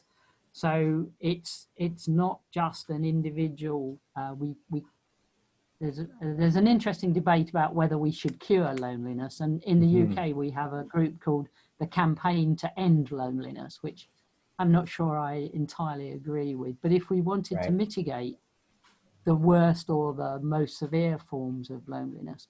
Just focusing on individuals won't help us to do that. And so I think one of the big deficits of the UK approach is that we don't look at the individual in their wider social and macro level context. Folks, I'm going to move us to questions in about 2 minutes. So I want to give you a chance to speak to this slide because I know, Christina, there's some additional bits around factors that influence. Do you want to kind of walk through this in our final minute or two? Yeah, so I think as Mary Pat has alluded to already, people who have least advantages are disproportionately represented in category of lonely people. So we do need to think about accessibility, public transport. We need to think about access to the internet. We need to think about all of those. And of course, income is a major limiter on what we can do. I think we need to think differently about how we talk differently about how we think about loneliness. It's used as a proxy for all sorts of other things like abandonment of older people. It's a way of being. I think it's being ageist, and I think we have in the UK we have a very naive approach, as the campaign to end loneliness name titles, that we can end it, and that seems highly unlikely. And I certainly, from a UK context, I'm not so familiar with the press in Canada. We have had some quite shocking headlines where effectively we are presenting an argument that older people are using health services not because they have a social need and not because they have a medical need, but simply because they are lonely. And one of the things we know in the UK is that older people are less likely to use health services than their needs would suggest. And there's been a really quite, I think, disturbing set of newspaper headlines and arguments that these lonely old people are clogging up the health service. And there's a really nice quote from a medical director in the UK, basically saying the NHS, so our publicly funded health service, is going to fail, not because there isn't enough money or not because there's a pandemic, but because it's clogged up with lonely older people going to see their doctor as their only response to loneliness. And this is just utterly misguided, completely wrong. And hopefully Canada is a more sensible country than the UK, and will not go down those stigmatizing narratives, but will actually have a more informed debate about what loneliness is, what we can do about it, and when we should do something about it. Okay. Did you have another Sorry, slide there too? my soapbox was coming out No, there. it's Sorry, great. I apologize for that. No, we're welcoming all of that. Thank you, Christina. Was there one more slide you wanted to speak to, folks, as we start to wrap up? It's just Christina's, the woman in the dress. Oh, there's the small town Atlantic Canada. Yeah. Oh, there it is. What does it say? Yeah, there it is. I knew I had it somewhere. Yeah. There it is. So was there a comment you wanted to make around the image with the dress? That's a brilliant image. Well, it's just that in the UK, when COVID struck in March, we went into lockdown, and people were talking about social distancing. So we had to keep physically apart from each other. But I thought this was the wrong way to talk about it. And I really like the idea of, this is a term from a Stanford psychologist, that although we were keeping our distance socially, we should still be socializing at a distance with our family and friends in the best way that we could. And this is a cartoon I found of how one kept distant from men whilst remaining correct. So no impropriety or physical contact was allowed, but you could still converse at a distance. So I just love thought that that. was rather more interesting. I Yeah, just took a picture of that. I I love can't it. think where I got it from. Yeah, so So in I our guess last, the important go thing ahead. is we're physically distancing, right? We're not socially distancing, Yeah. right? We should Yeah. be physically distancing, but maintaining social closeness. I If don't we know have what the you call internet, it in Canada. what? What's the term you use in Canadian policy? Well, they 'Cause do. the They UK do is- say social distancing, don't they? They use Yeah. that term a lot here when it is Yeah. really physically distancing. Yeah. In America, it's shelter in place, isn't it? Hmm. So, Oh, is you know, it? that country below the parallel? Oh, right. Yeah. No, we don't say that. No. Yeah, I don't. Okay, fair enough. So is it safe to turn off these slides now, folks, so people can see Yes, our sure. faces? We're there, aren't we? Okay. And so would there be, I mean, I'm conscious of our time, but we're good for Yeah, time for sure. those who are listening. Mary Pat and Christina, thank you for this. I'm going to give you each just about 30 seconds to share any final piece of advice for people who are with us today as we move into our afternoon, because we're going to be thinking about interventions and actions that we can be moving forward collectively. I mean, if you had to drop one key piece of advice in this space, what would that be? And maybe Mary Pat, I'll go over to you first to start us off. I think in terms of my experience studying these concepts, and even as a practitioner before this, I think one of the key for me is actually understanding, first of all, what we're talking about, right? And what these experiences mean for people, and appreciating that the experience of isolation or the experience of loneliness is not the same for everyone, regardless of the age group. But I think, but even more importantly than that, in terms of thinking it from an intervention or a community response, is that some of the literature I've been looking at really talks about community readiness, right? That communities together are ready to sort of start tackling some of these issues, right. And that there's leadership within community to ensure that we can make some of these initiatives actually happen. Okay. And within that then is that we need to be talking to young people to understand what isolation or loneliness, because we know that we don't know through various studies that they talk about loneliness more than isolation. What does that mean for them, and how do we understand that? As well as people at other age groups. So, get it from the people in terms of what recommendations they would make in terms of how we can tackle this. Yeah. So these participatory engagement is what I mean by that. Okay. Is like work with community and with the people who are affected by this, and usually using appropriate leadership, obviously, to help move it forward. Great. Thanks, Mary Pat. Christine, I'm going to give you last word, and I'm going to need to keep you down to about 30 seconds, only because we need to get into where. Mary Pat's covered most of the points I would make. I think I would have two observations. One is, when we're dealing with older adults, we need to look at loneliness in a life course perspective. So is this new? Is it different? Has it changed? And I think in terms of interventions, perhaps bring an intergenerational approach. So perhaps bringing young people and older people together, because maybe youngsters don't have the vocabulary to understand loneliness. They haven't got that life experience, and maybe they can learn from older people that loneliness is perhaps something all of us experience across our life course, and they can deal with it, and they don't need to be afraid of it. And that would have the benefit of respecting and including older people as contributors and not simply as receivers.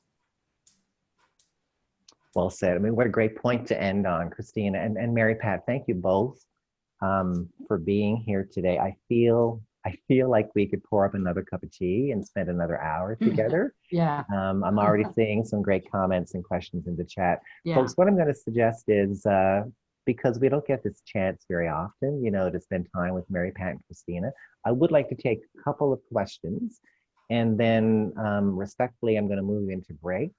And maybe I'll just invite, if Mary Pat and Christina want to hang out in the space with us over break, people can continue to ask questions, but I want to make sure people have that time to go and take a break and run to the washroom. Sure. Let's get a couple of questions, maybe starting Mary Pat and Christina in the chat. A couple of points, people are already doing some sharing, which is fantastic. I'm going to scroll back. And Cassandra, you had a question. You've got some really interesting reflections. But Cassandra has a question around evidence. She asks, is there evidence to show that people should be getting out and about?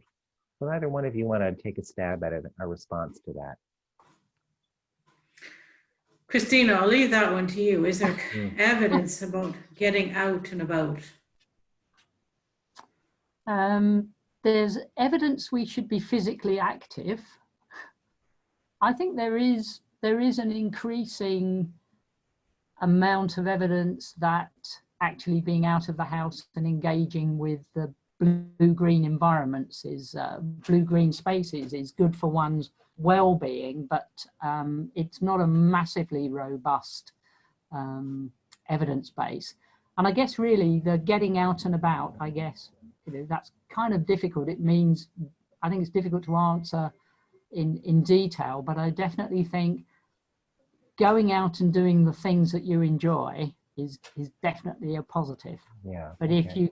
if you're not allowed to go out, or you can't get out because of frailty or mobility issues, you can still do things remotely now. So it's not very clear, I'm afraid. We'll accept that. Yeah, thank you, Yeah. Christina, for that. I see some other comments. People are reflecting. Celeste has a couple of great comments. If people want to go into the chat, take a look. There's another question from Marie Acoin, Christina and Mary Pat. You'll see it there. So Marie asks, do our speakers know if loneliness has been a contributing factor to the high suicide rate among the younger age group of teens and young adults? Any thoughts on that one?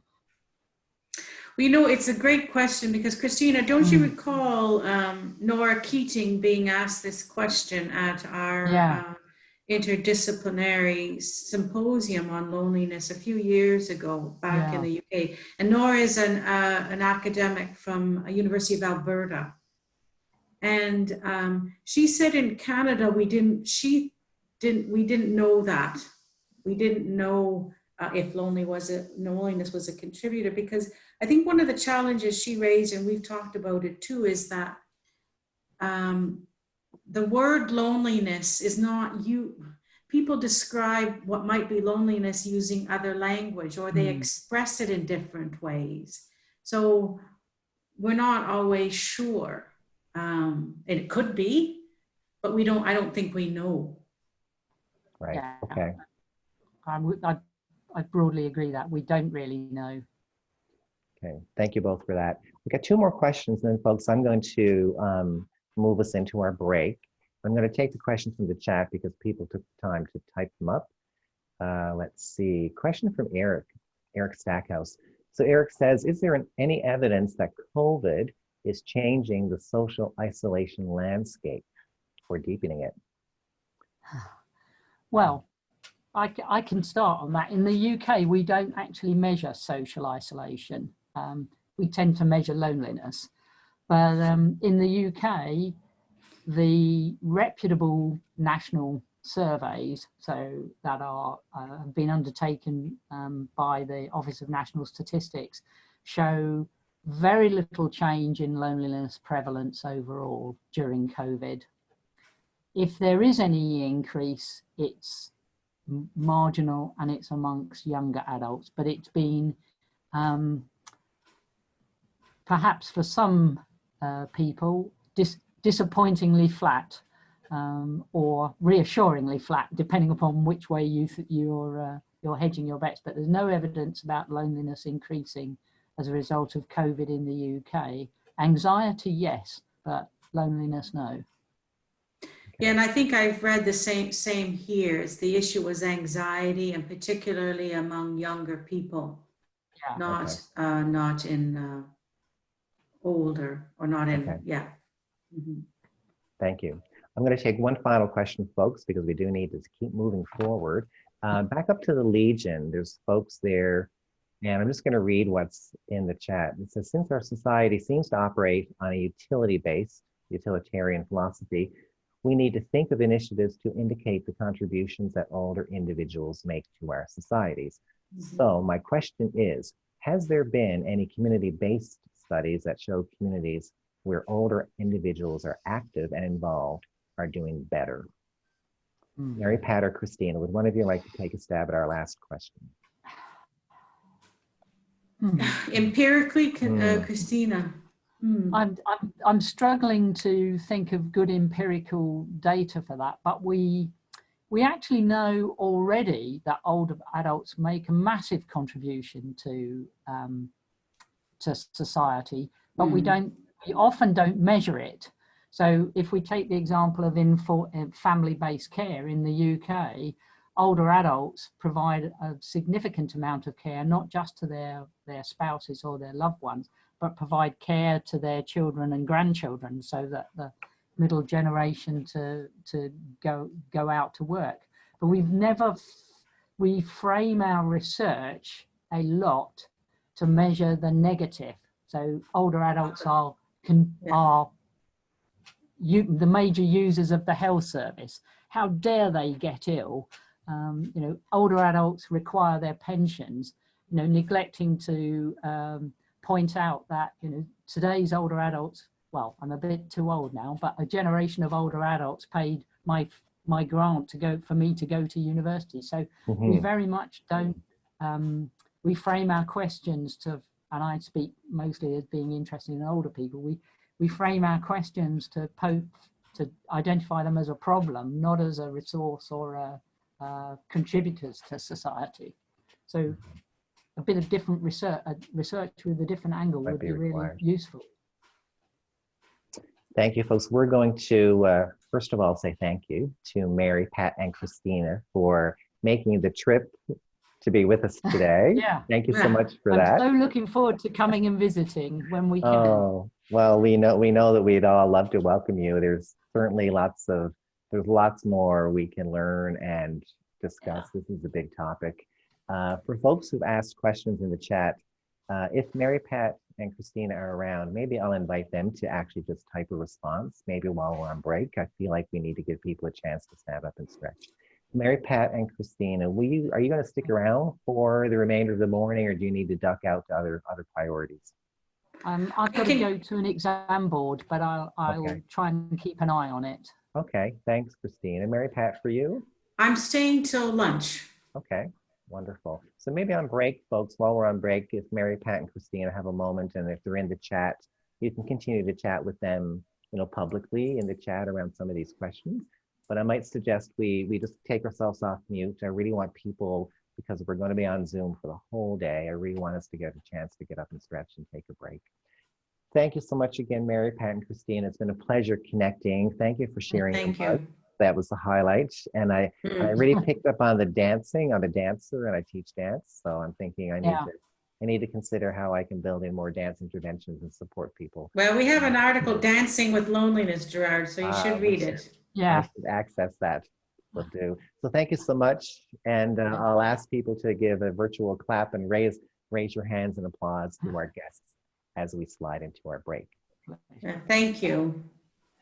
So folks, with that, here's what I'm going to suggest at 10:55.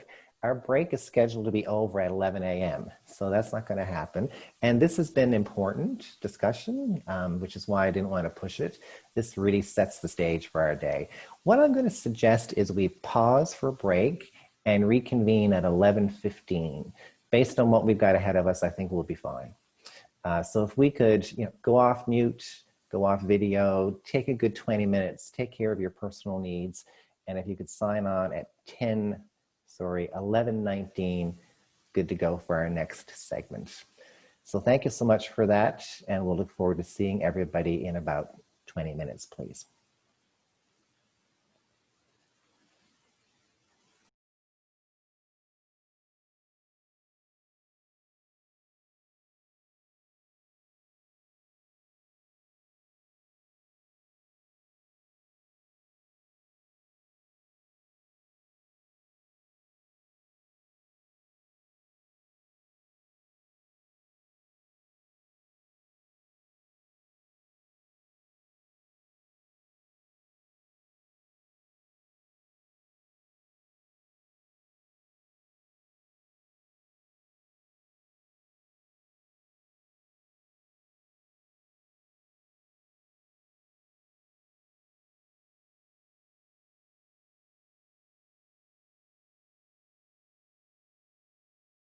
after the event so people can stay connected. And I know the planning team is interested in doing that. However, here's our ask. If you do not want your name and email included in a list to be circulated, if you could send a note privately to Joanna Butler in the chat. And Joanna, if you could just make a note of those names and we'll make sure that they get excluded from the list. So if you do not want to appear in a list that's going to be mailed out or emailed out, please let Joanna Butler know. Awesome. So folks, before we get into our next segment, I'd like you to do a 2 to 3 minute reflection activity for me, if you could.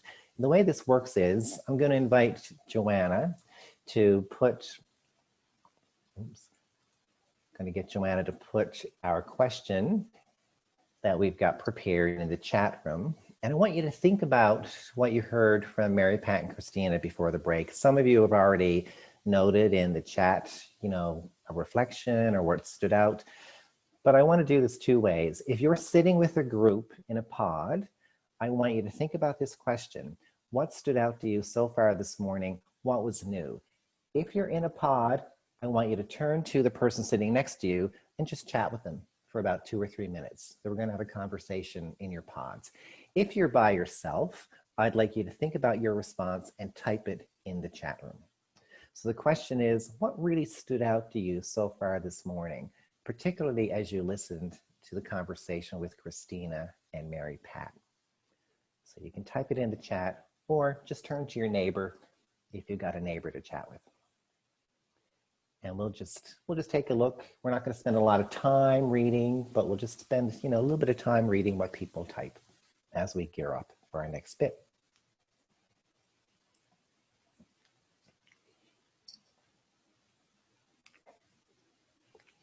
And as we're doing that, I'll ask Michelle McPhee and Mark Feltmate to get yourself ready, whatever that means, whatever you need to do on your end, because you're coming up soon. And you can keep yourself off mute for now, Mark, if you'd like. And I might even, Mark, get you to rename yourself if you know how to rename your device. If not, I can get Joanna to tag in your last name there. I wouldn't want to attempt that. we can do that for you, Mark. Okay. So Joanna, it's Mark I don't see well. I'm at a laptop, so I don't see well. No problem. So we'll do that for you. So Mark Feltmate, Feltmate.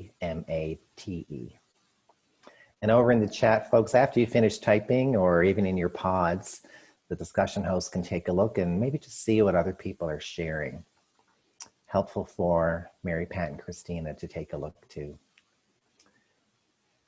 And for the planning team, we'll print these off, these comments, these reflections, and share these back. So know whatever you type, the planning team will get a chance to take a look at this after the event. Awesome.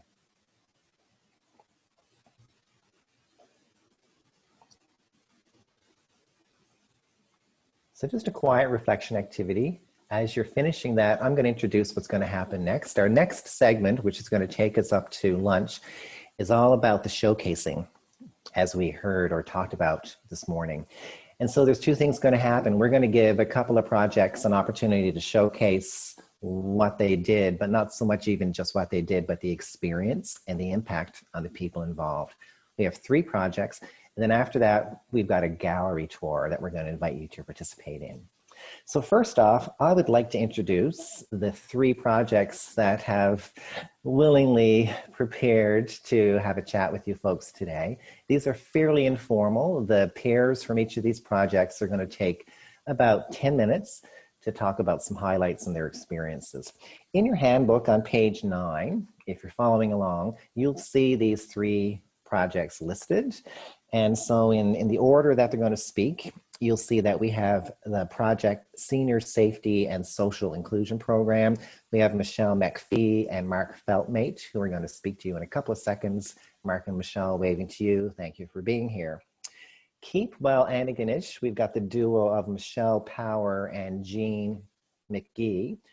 Apparently, unfortunately, Jean is unwell today, so Michelle Power is keen to take the reins, and with maybe some help from me, we'll work through that and give Michelle a chance to share some of the work that she and Jean have put into preparing for today. Lastly, Lifting Spirits, we have Catherine Hartling and Mrs. Catherine Gero, who are there with Mary Desmond. And again, each of these groups are going to chat for about 10 minutes. The intent is to showcase the project, more importantly, the experience and the impact it has had on the people involved. We are now at 11:24. This is going to take us up till about noon or shortly thereafter. Then we'll introduce the gallery tour. So at this point, I would like to invite Mark Feltmate and Michelle McPhee to unmute yourself, please, if you could. And I'm going to put my screen on speaker view. Folks who are with me, you may want to do the same. And then similar to this morning, you'll get a chance to see everybody's face. So let's just test. Mark, would you like to just say hello to folks so we can hear your voice? Hello, everyone. Can you hear me well? Mark. All right. We can hear you fine. So now you should be seeing Mark on your screen. And then we have Michelle. Michelle, would you like to say hello to folks? Hi, everyone. And there's Michelle. Thank you, Michelle, for being with us. So I'm just going to leave it to you folks. I know you've thought about what you want to share. Do you want to take some time to talk about the project, share your experiences? And we're at 11:25. We're good for time. Go ahead, Michelle. Okay, thanks, Gerard. So, Mark, I was really excited that you were able to join us today because I think there's a lot of elements of your own experiences that people can relate to. So yeah, let's dive in, I guess. Right out of the starting gates, maybe you could just give people kind of an overview of what was happening in your own life before we connected. Sure. I presently live in River Bourgeois in Cape Breton. I worked in Sydney for a number of years, and they're not sure what happened yet. They think it might have been a stroke, but I fell backwards and hit my head on the floor, on a concrete floor. I remember my head bouncing 3 times, and when I came to, the paramedics were there. I ended up in the hospital in the Sydney at the regional for 2 weeks. I was there a week before I got them to realize I did not stutter normally, right? They sent me to the straight region because I could not move my right leg. I was there for a week. Actually, I was in the straight hospital for 6 months, but I was there a week and I started taking seizures because of the bang on the head. And my life changed. I used to work, I could drive, do everything I wanted to do, and all of a sudden I couldn't. So I ended up in River Bourgeois because in a seniors housing development, because that was the closest one available. I do have a brother and sister-in-law that live in Kemp Road near Cleveland, are my support. Without them, I would be totally 100% alone. And when I first moved to River Bourgeois, there was no transit service, right? So I could not go anywhere, right? I was there for, I think, almost 2 years. I went to my doctor, and the first thing he said to me before I even got to sit in this chair was, you need to get out of your apartment for more than just coming to see me. Right? Right. Michelle had left some business cards in our building, and I happened to notice one, and I called her, and from there, certainly changed my life just by meeting Michelle. She had some programs that I attended, and I go pre-COVID, of course. I went to an adult drop-in every week to socialize, and it made a difference. It makes a big difference. And the transportation thing was a big part of it as well. Thanks, Mark, for that overview. And maybe I could just, the program that he's talking about, I'd like to give a shout out to my fellow senior safety coordinators across the province. Senior safety programs are generally found in most counties throughout the province, and we help seniors on issues with well-being. And then dependent on, the resources or the needs within each individual county, or maybe even the skill set of the coordinator, we also have different areas of focus. So within the Richmond County program, we've built in the lens of social isolation from day one, and have really actively tried to work towards creating socially connective opportunities, understanding the impact, talking about isolation so there's not a lot of stigma attached to it. So that's the program collectively that Mark's talking about that he had reached out to initially. But Mark, so for people that are, listening right now that may be experiencing isolation, but haven't reached out to anyone or haven't felt that they wanted to connect, why did you decide to reach out? What was that moment? Well, I was also seeing a social worker. Her and the doctor basically told me I should get out, right? Right, okay. And that was the catalyst that, and then like I had your card before they said that, but I never did anything, Interesting. But it certainly made a difference. Right. And I think, when we look at this whole COVID experience, for many of us, we've probably heard about social isolation before. Maybe it was just kind of a concept that was vaguely familiar, but with that lockdown, for many of us, I think to varying degrees, we experience social isolation, maybe for the first time. And I think that people have more of an intimate understanding of what that means, what it feels like. But for you, would you feel comfortable sharing what social isolation maybe looks like or feels like in your experience? Well, in my experience, I didn't want to go anywhere. I didn't want to get out of bed. And when I did get out of bed, I was hoping for the nightfall to come so I could go back to bed. I just didn't want to do anything. Didn't want to see anybody, right? Right. And it leads to depression. And of course, depression leads to other health issues. So isolation causes other health issues. Yes. And I think spending money on social isolation will save money on the other end. Good point. What is it the saying goes? An ounce of prevention is worth a pound of cure.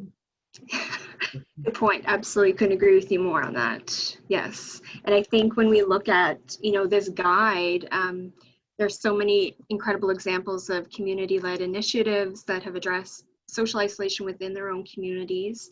And, across the lifespan, which our keynotes identified this morning, we're focused on seniors, but it's not an issue unique to seniors. So I love all of these great examples in this guidebook. Sorry, go ahead. No, I was just going to say, and what was mentioned, I'm not sure if it was by Dr. Victor or Dr. Sullivan, meeting one person can change your life. And I'm a testament here. Michelle changed my life, meeting her. Too kind, Mark. Well, it's interesting because it's like a spider web, right? So you connected with the program, and then there was aspects within the program that you were able to participate in, and then you met other people and other doors opened, and able to connect to the community in a way that was, I guess, the right fit. Yes. Meaningful opportunities for you. So Mark, why would you say, or why is it so important to fund or to support programs such as the ones that are represented in the manual? Well, like I just said, it will save healthcare dollars down the road. And these programs for seniors and others, not just seniors, are important to get people connected to other people. Right. And transportation is a big thing as well. I can no longer drive, so the first 2 years I was here, there was no transportation available, but now there is, and that makes a big difference as well. Oh, absolutely. So maybe closing thoughts. I'm just looking at the time that went by pretty quickly. But for me, some of the things that just stood out are the importance of, I think, understanding the difference between voluntary isolation and involuntary isolation. So the solitude aspect, when people choose to be they prefer their own company, and then people that are involuntarily isolated. I think it's important to make that distinction.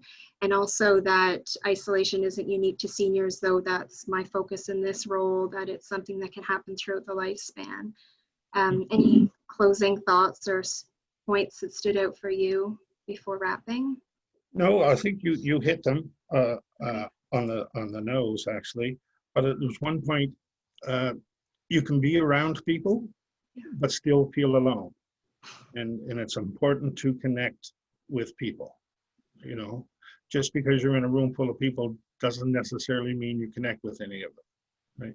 So that connection is important. That meaningful connection, right? Absolutely, Mark. Well, thank you so much for connecting and sharing You're and welcome. participating. My pleasure. Good to have you. Over to you, Gerard.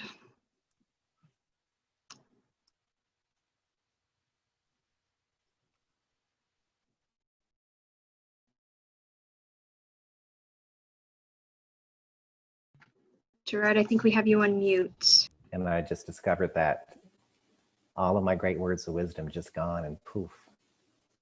So just thanking both of you for being here. And it's so, I always find it so compelling when people like Mark are so brave and open and honest about their experiences. So thank you, Mark, for showing up with that, and Michelle for guiding him. For folks who are following along in your handbook, you'll see that there are descriptions for these 3 projects as well. Feel free to make some notes. We're going to keep motoring through the next 2, and at the tail end, you know, if we have some time for questions, we'll deal with some questions at that point. So I think we're going to move into our next conversation. However, I see Michelle Power is in the waiting room, so she must have got bumped out. Joanna, do you want to let Michelle in, because she is our next speaker? She might need to take a breath for a moment. Are you with us there, Michelle? While we're waiting, folks, for Michelle to get settled, feel free to pop in the chat room and just make a note again around any observations or reflections from what you heard from Mark and Michelle. And Michelle Power, if you're with us, if you could just unmute and say hello, and we'll find you on our screen. Hello. How's the volume? Volume is good. So you're back with us. Did you get booted out, Michelle? Something happened. Okay, you're with us now. So we'll give you a moment to take a breath, get settled. So folks, we're going to move into our second sharing. And again, this is the Keep Well Antigonish. Michelle is with us. As I mentioned, Jean is unwell. So I'll let Michelle maybe speak to that. Thank you, Michelle, for even being open to doing this by yourself. And what I'll do maybe, Michelle, is just invite you again to say hello so we can just test your volume, and I'll put you on speaker view on my screen.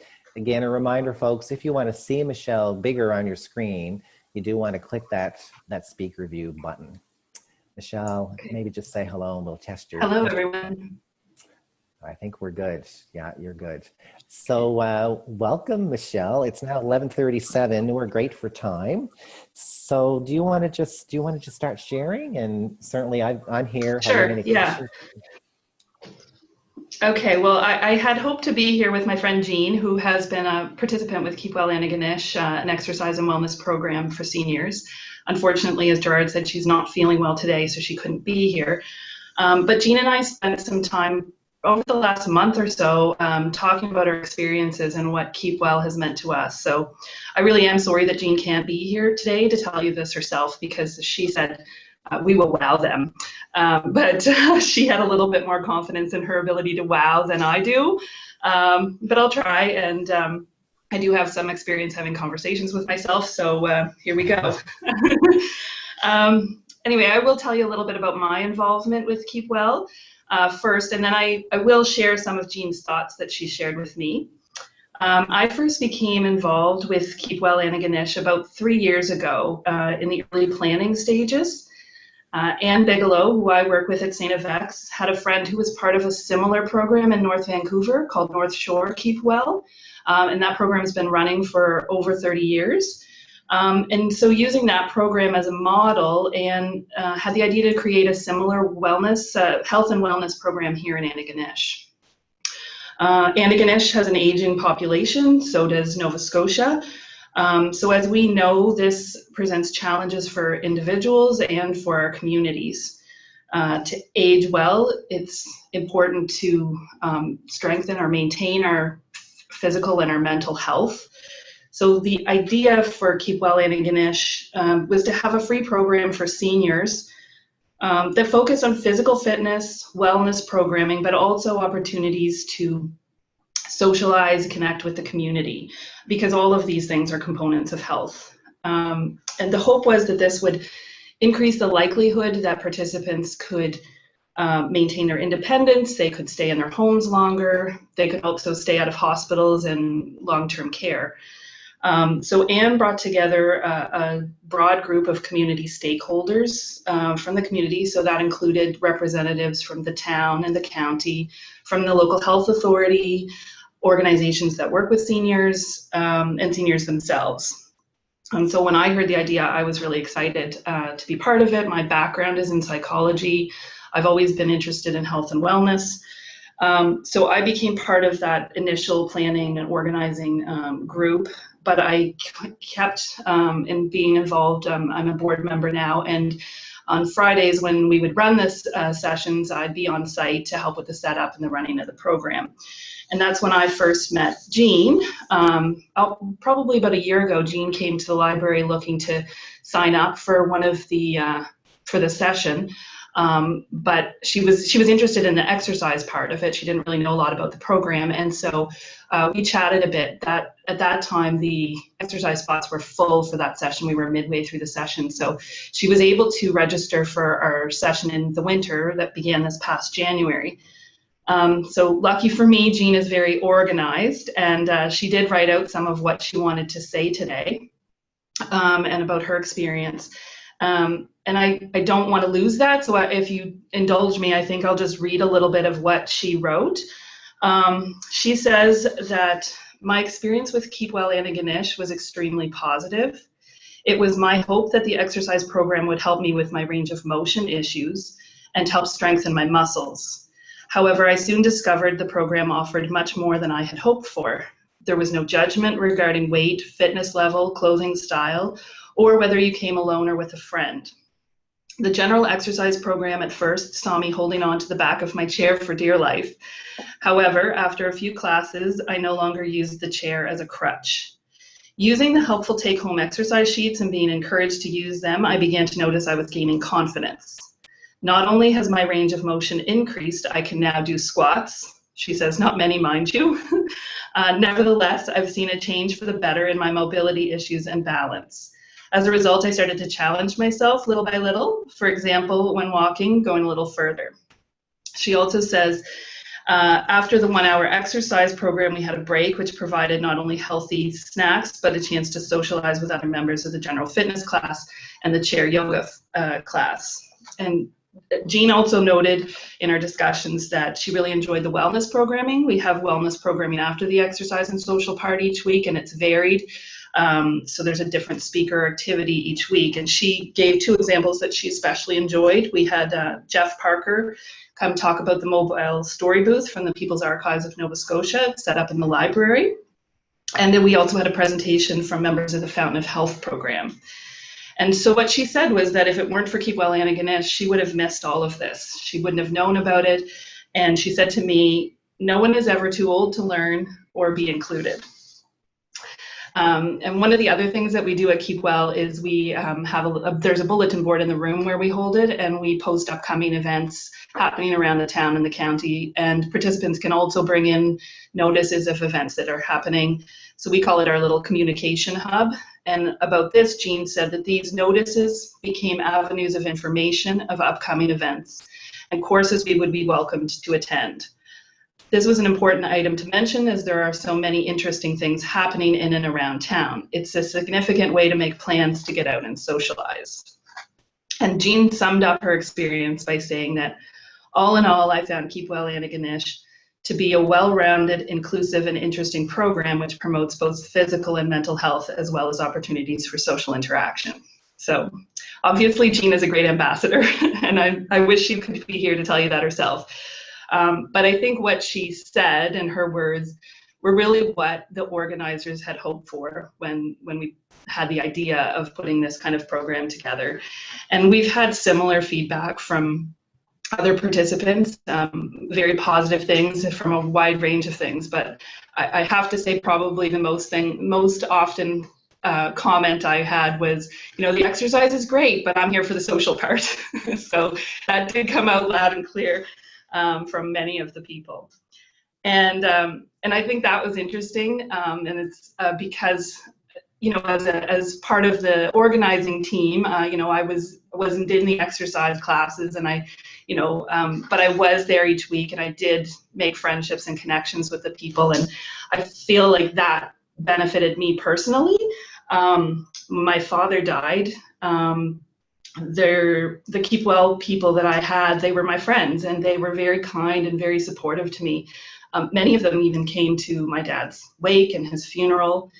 And, that was one thing. But then after I would come back each week, they'd be giving me hugs and asking me how I was doing. And they really were very kind to me and supported me. But they also acknowledged grief, and they weren't shy about talking about it or telling their own stories. And that was really very special to me. And I have to say, I think often there's so much awkwardness around grief, and people don't know how to approach it. And I've felt very at ease with this group. And I don't know if it's because of their personal history, that many of them had experienced loss themselves, but I would have to say that was a big takeaway for me, that I was able to really learn about how to handle grief with myself, but also with others, based on just watching how they supported me. That was really quite important.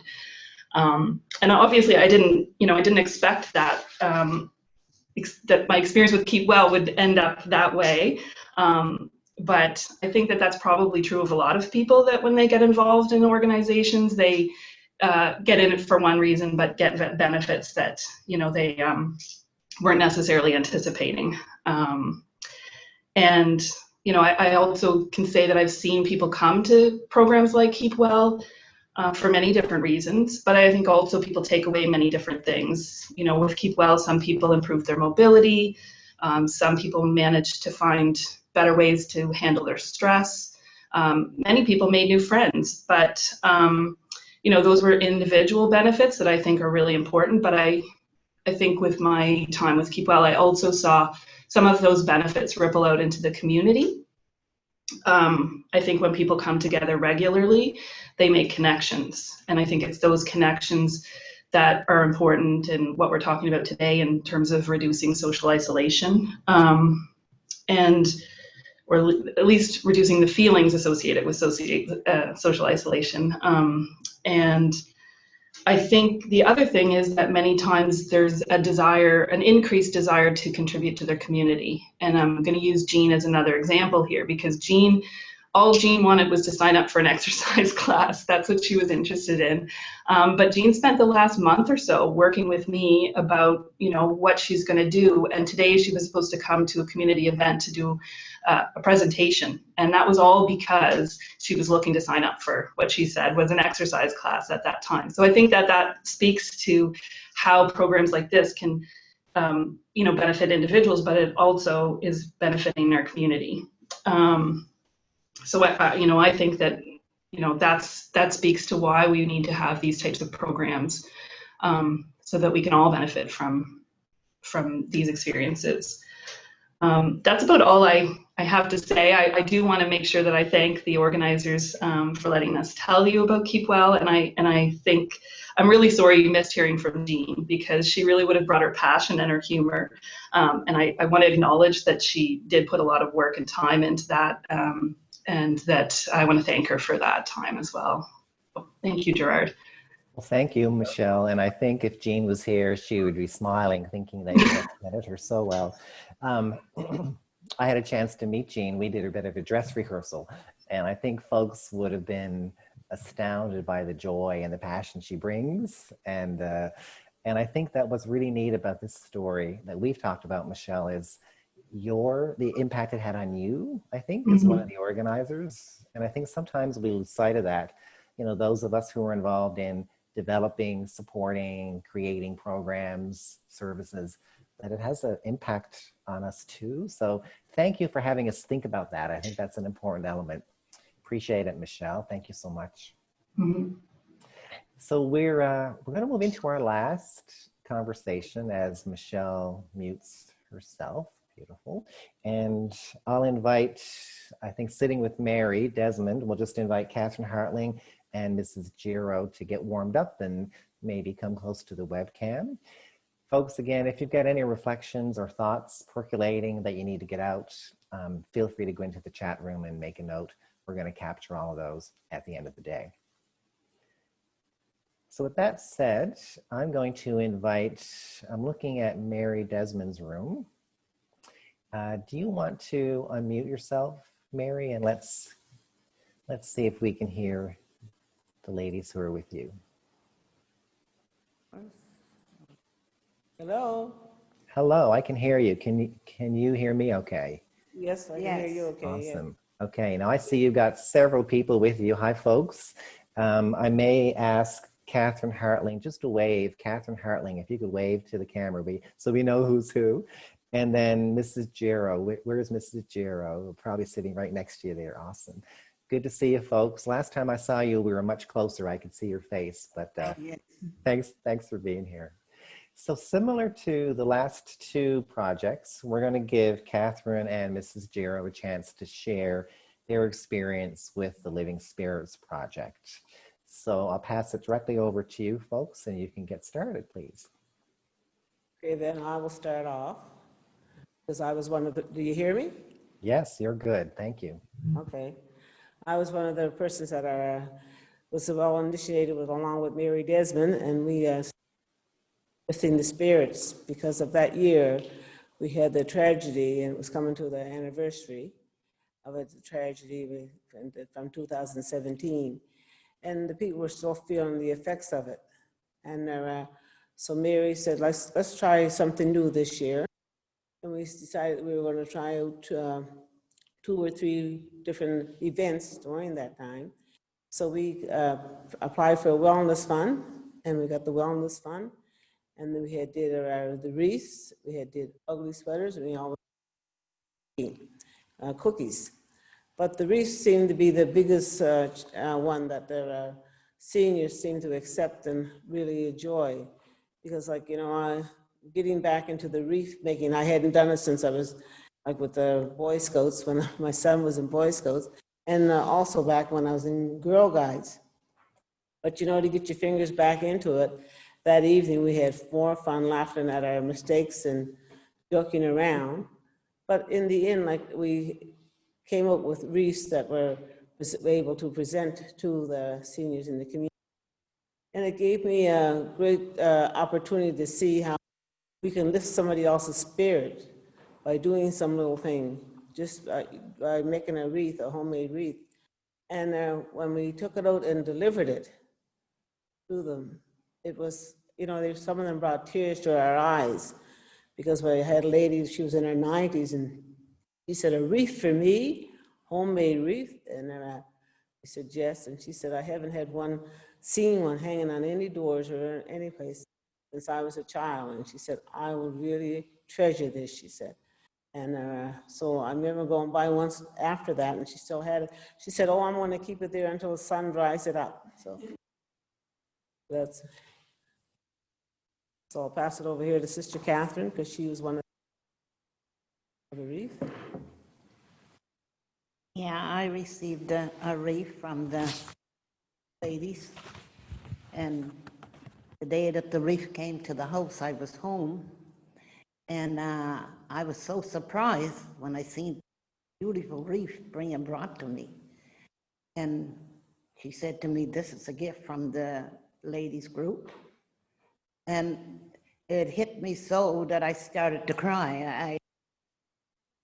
But I was so overjoyed. And then when I was thinking back about it, I always wanted a wreath, a homemade wreath. And I couldn't make one myself, and I couldn't afford one, because when you got 12 children to make Christmas for, by the time you get around to a wreath, that's something you can't afford. So that wreath really hit home. And I went in the house, and my daughter, she was at the house at the time, she said, "Mama, why are you crying?" I said, "I got something today I always wanted." I said, And she said, what was that? And I said, go look out on the doorstep. She went out, she said, I don't see anything. I said, you're not looking. So I had to go show her.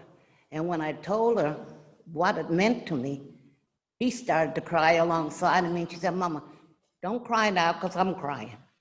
You got to stop crying, she said, because I'm crying too.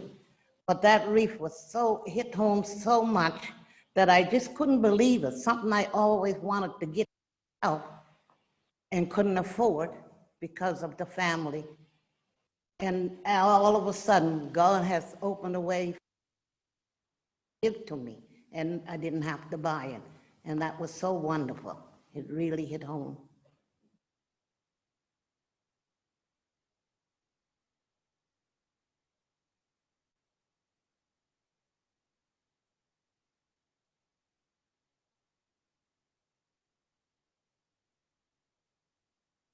So something like that, when you long for something long enough, you know, God, you know. We seem to be losing your, Mary, we seem to be losing your audio a little bit, just for folks who are listening. So,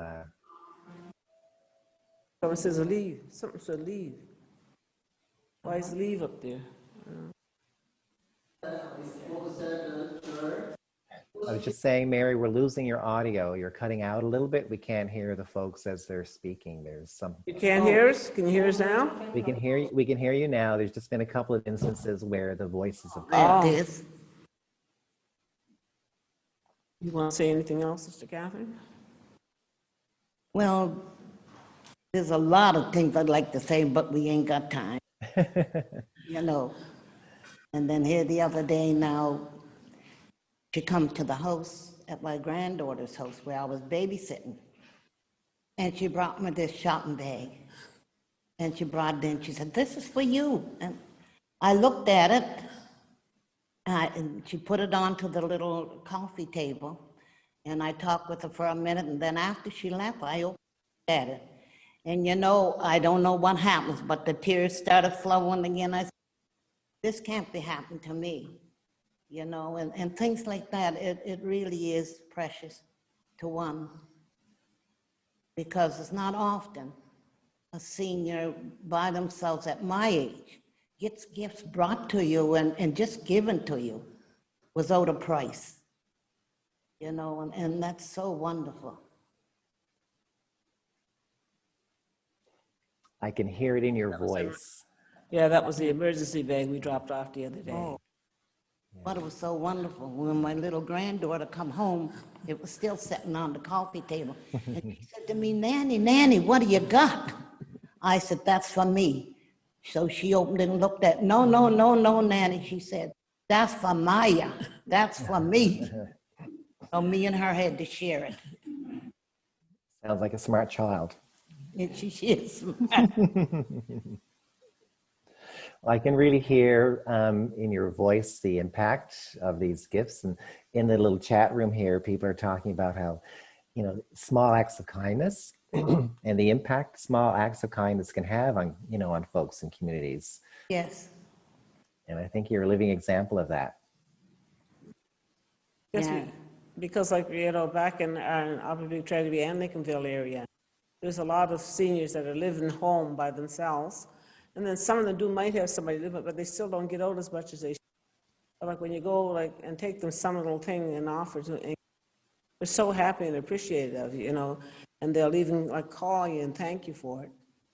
And that was just like when we had the delivered to Christmas cookies. Like a lot of them, like they didn't make the molasses cookies anymore because they're not able to, you know, with arthritis and different things and challenges. But when they received a ginger cookie, you know, or a peanut butter cookie, they were so happy. And I remember the night that we had done the cookies, my granddaughter was down and my daughter-in-law, and we had cut out just some little gingerbread men. And you took them to them and they said, oh, we haven't had none of these since we were children, because that's when they used to cut them out and used to cut them out with a knife. And now we got a cookie cutter to do it for us. Yeah. So easy. Yeah. So ladies, in our last minute or so, you know, why would you say this type of project is so important to have in your communities? if you had to sum it up? I would say a project like that, it makes one think that they're not forgotten. Someone come to your door and ring your bell and you open the door and they present you with a gift. You don't have to pay them or nothing for it. It's free. And yet you open it and you look at it and there's something you haven't had for maybe years or when you were a child. You know, you can't help but think back. And it lifts your spirit. It makes you feel. Very nice. So not feeling forgotten, it makes you feel good, it lifts your spirits, which Yeah. speaks to the name of the project. Great, Right. great way to end. Catherine, I'm looking at you. Did you want to add anything to what was just shared by way of any final thought around the project before we close? Well, the wellness projects have supported a great number of initiatives throughout their communities. Yeah. But I'd say with our program that year, that was a well-deserved, wellness fund because it got people out that was isolated and hadn't been out before. Because some of them would say, oh, well, I can't go to this. But we told them, come on out, you're going to make a wreath and you're going to be able to give this to somebody and share it with somebody else. They were willing to come out, and once they got out, then they didn't want to go home. 10 o'clock came and they still wanted to be there. So it was such an enjoyable time, yeah. It really. Be careful what you start or wish for. Yeah. Yes. And for those who are listening, if you're not familiar with the fund that's being mentioned, there's a little bit of information in your handbook around the Community Health Board Wellness Funds. So you can take a look at that maybe over lunch, and we're going to go back to the funds a little bit later. Ladies, I want to thank you for being so willing to sit with us and share your stories and be honest about the impact and the importance. So thank you both so much. It's been great connecting with you by phone, and I hope to connect again sometime soon. Okay, thank you very much. Thank you. Thank you. And thank you, Mary, for setting us up in your space there. Appreciate that. Okay. So, Thanks everyone for sharing. there we go. Okay. So I'm smiling because we've heard from 3 amazingly powerful projects, and there's so many more projects in your handbook that I'm sure if we had their representatives here, it'd be equally as powerful. I want to say thank you to all the folks from those projects who were open to coming and sharing. It's not easy sometimes to show up at an event like this, especially, using technology where you need to be a little brave and kind of share a piece of who you are. So kudos to all of you for that. What I want to do now is segue into our next bit of work. And this is an opportunity for you to explore some of those other projects, but in a very unique way.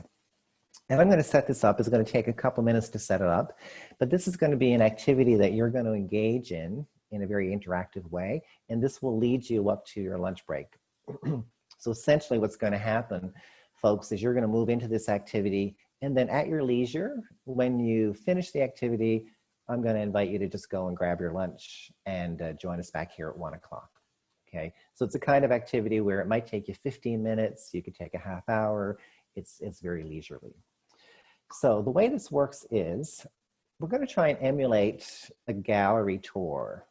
If you can imagine going into an art gallery and walking around and looking at artwork and seeing sculptures and kind of witnessing other people's work.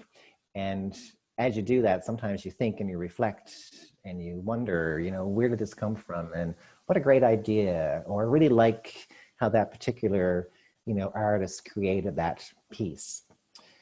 So I'm going to show you an example of a virtual gallery tour that we've built, and I'm going to talk you through how this is going to work for the next couple of minutes. So sharing my screen again. Here it comes. And I can't see anybody right now, but I'm going to just ask maybe Joanna, can you just say yes or no if you can see this okay? Maybe unmute yourself. Yes, I can see it, Gerard. Perfect. Thanks, Joanna.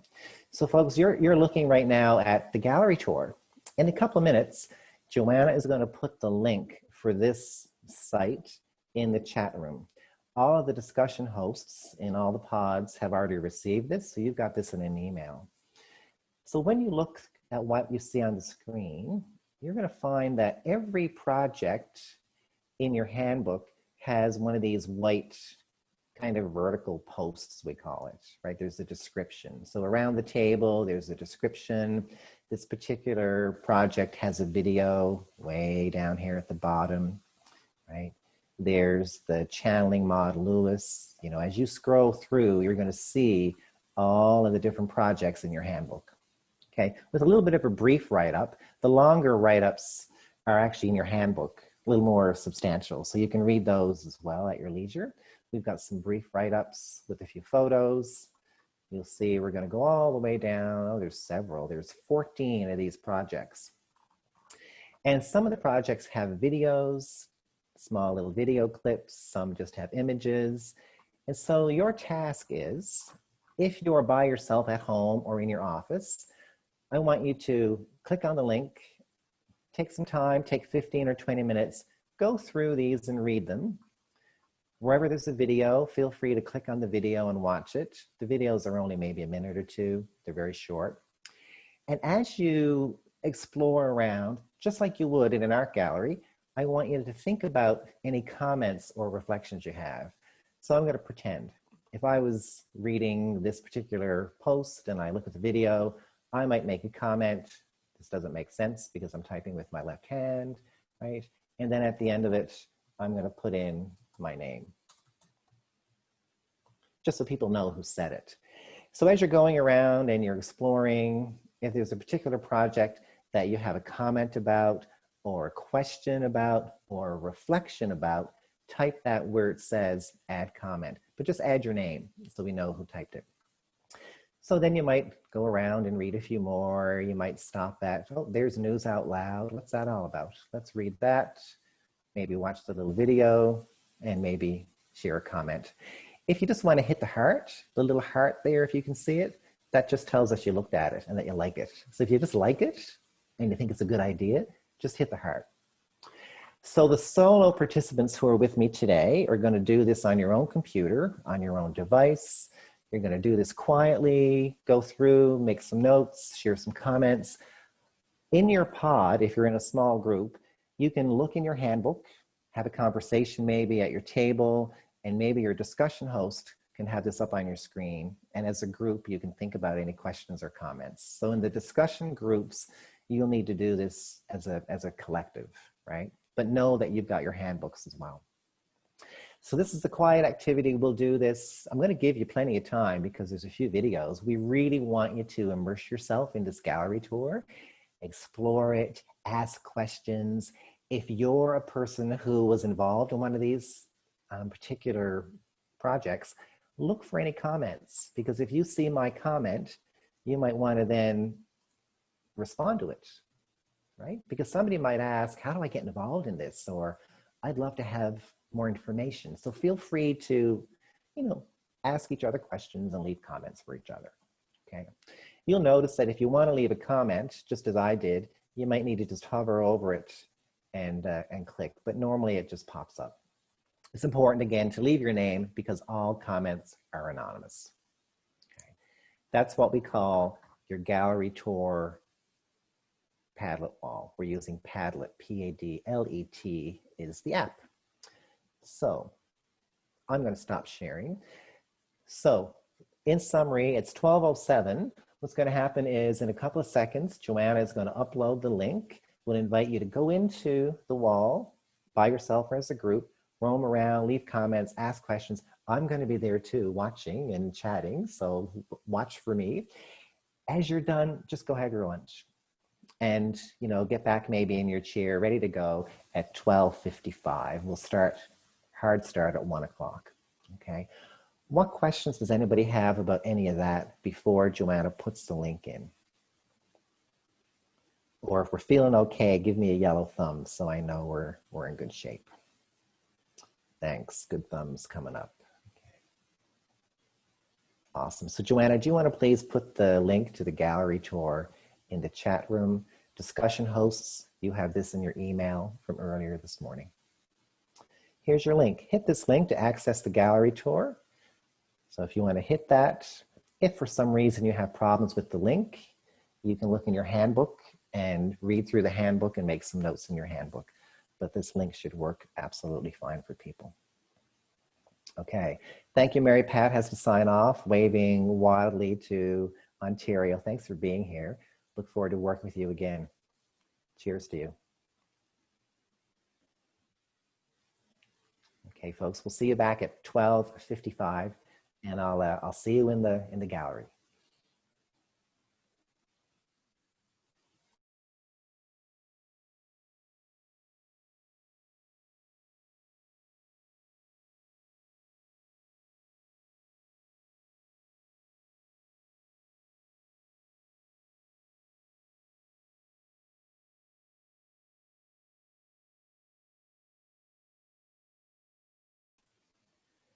And just a reminder, folks, for this particular activity, if you want to turn your video off for this one, this would be the time to do it so you can have some private time.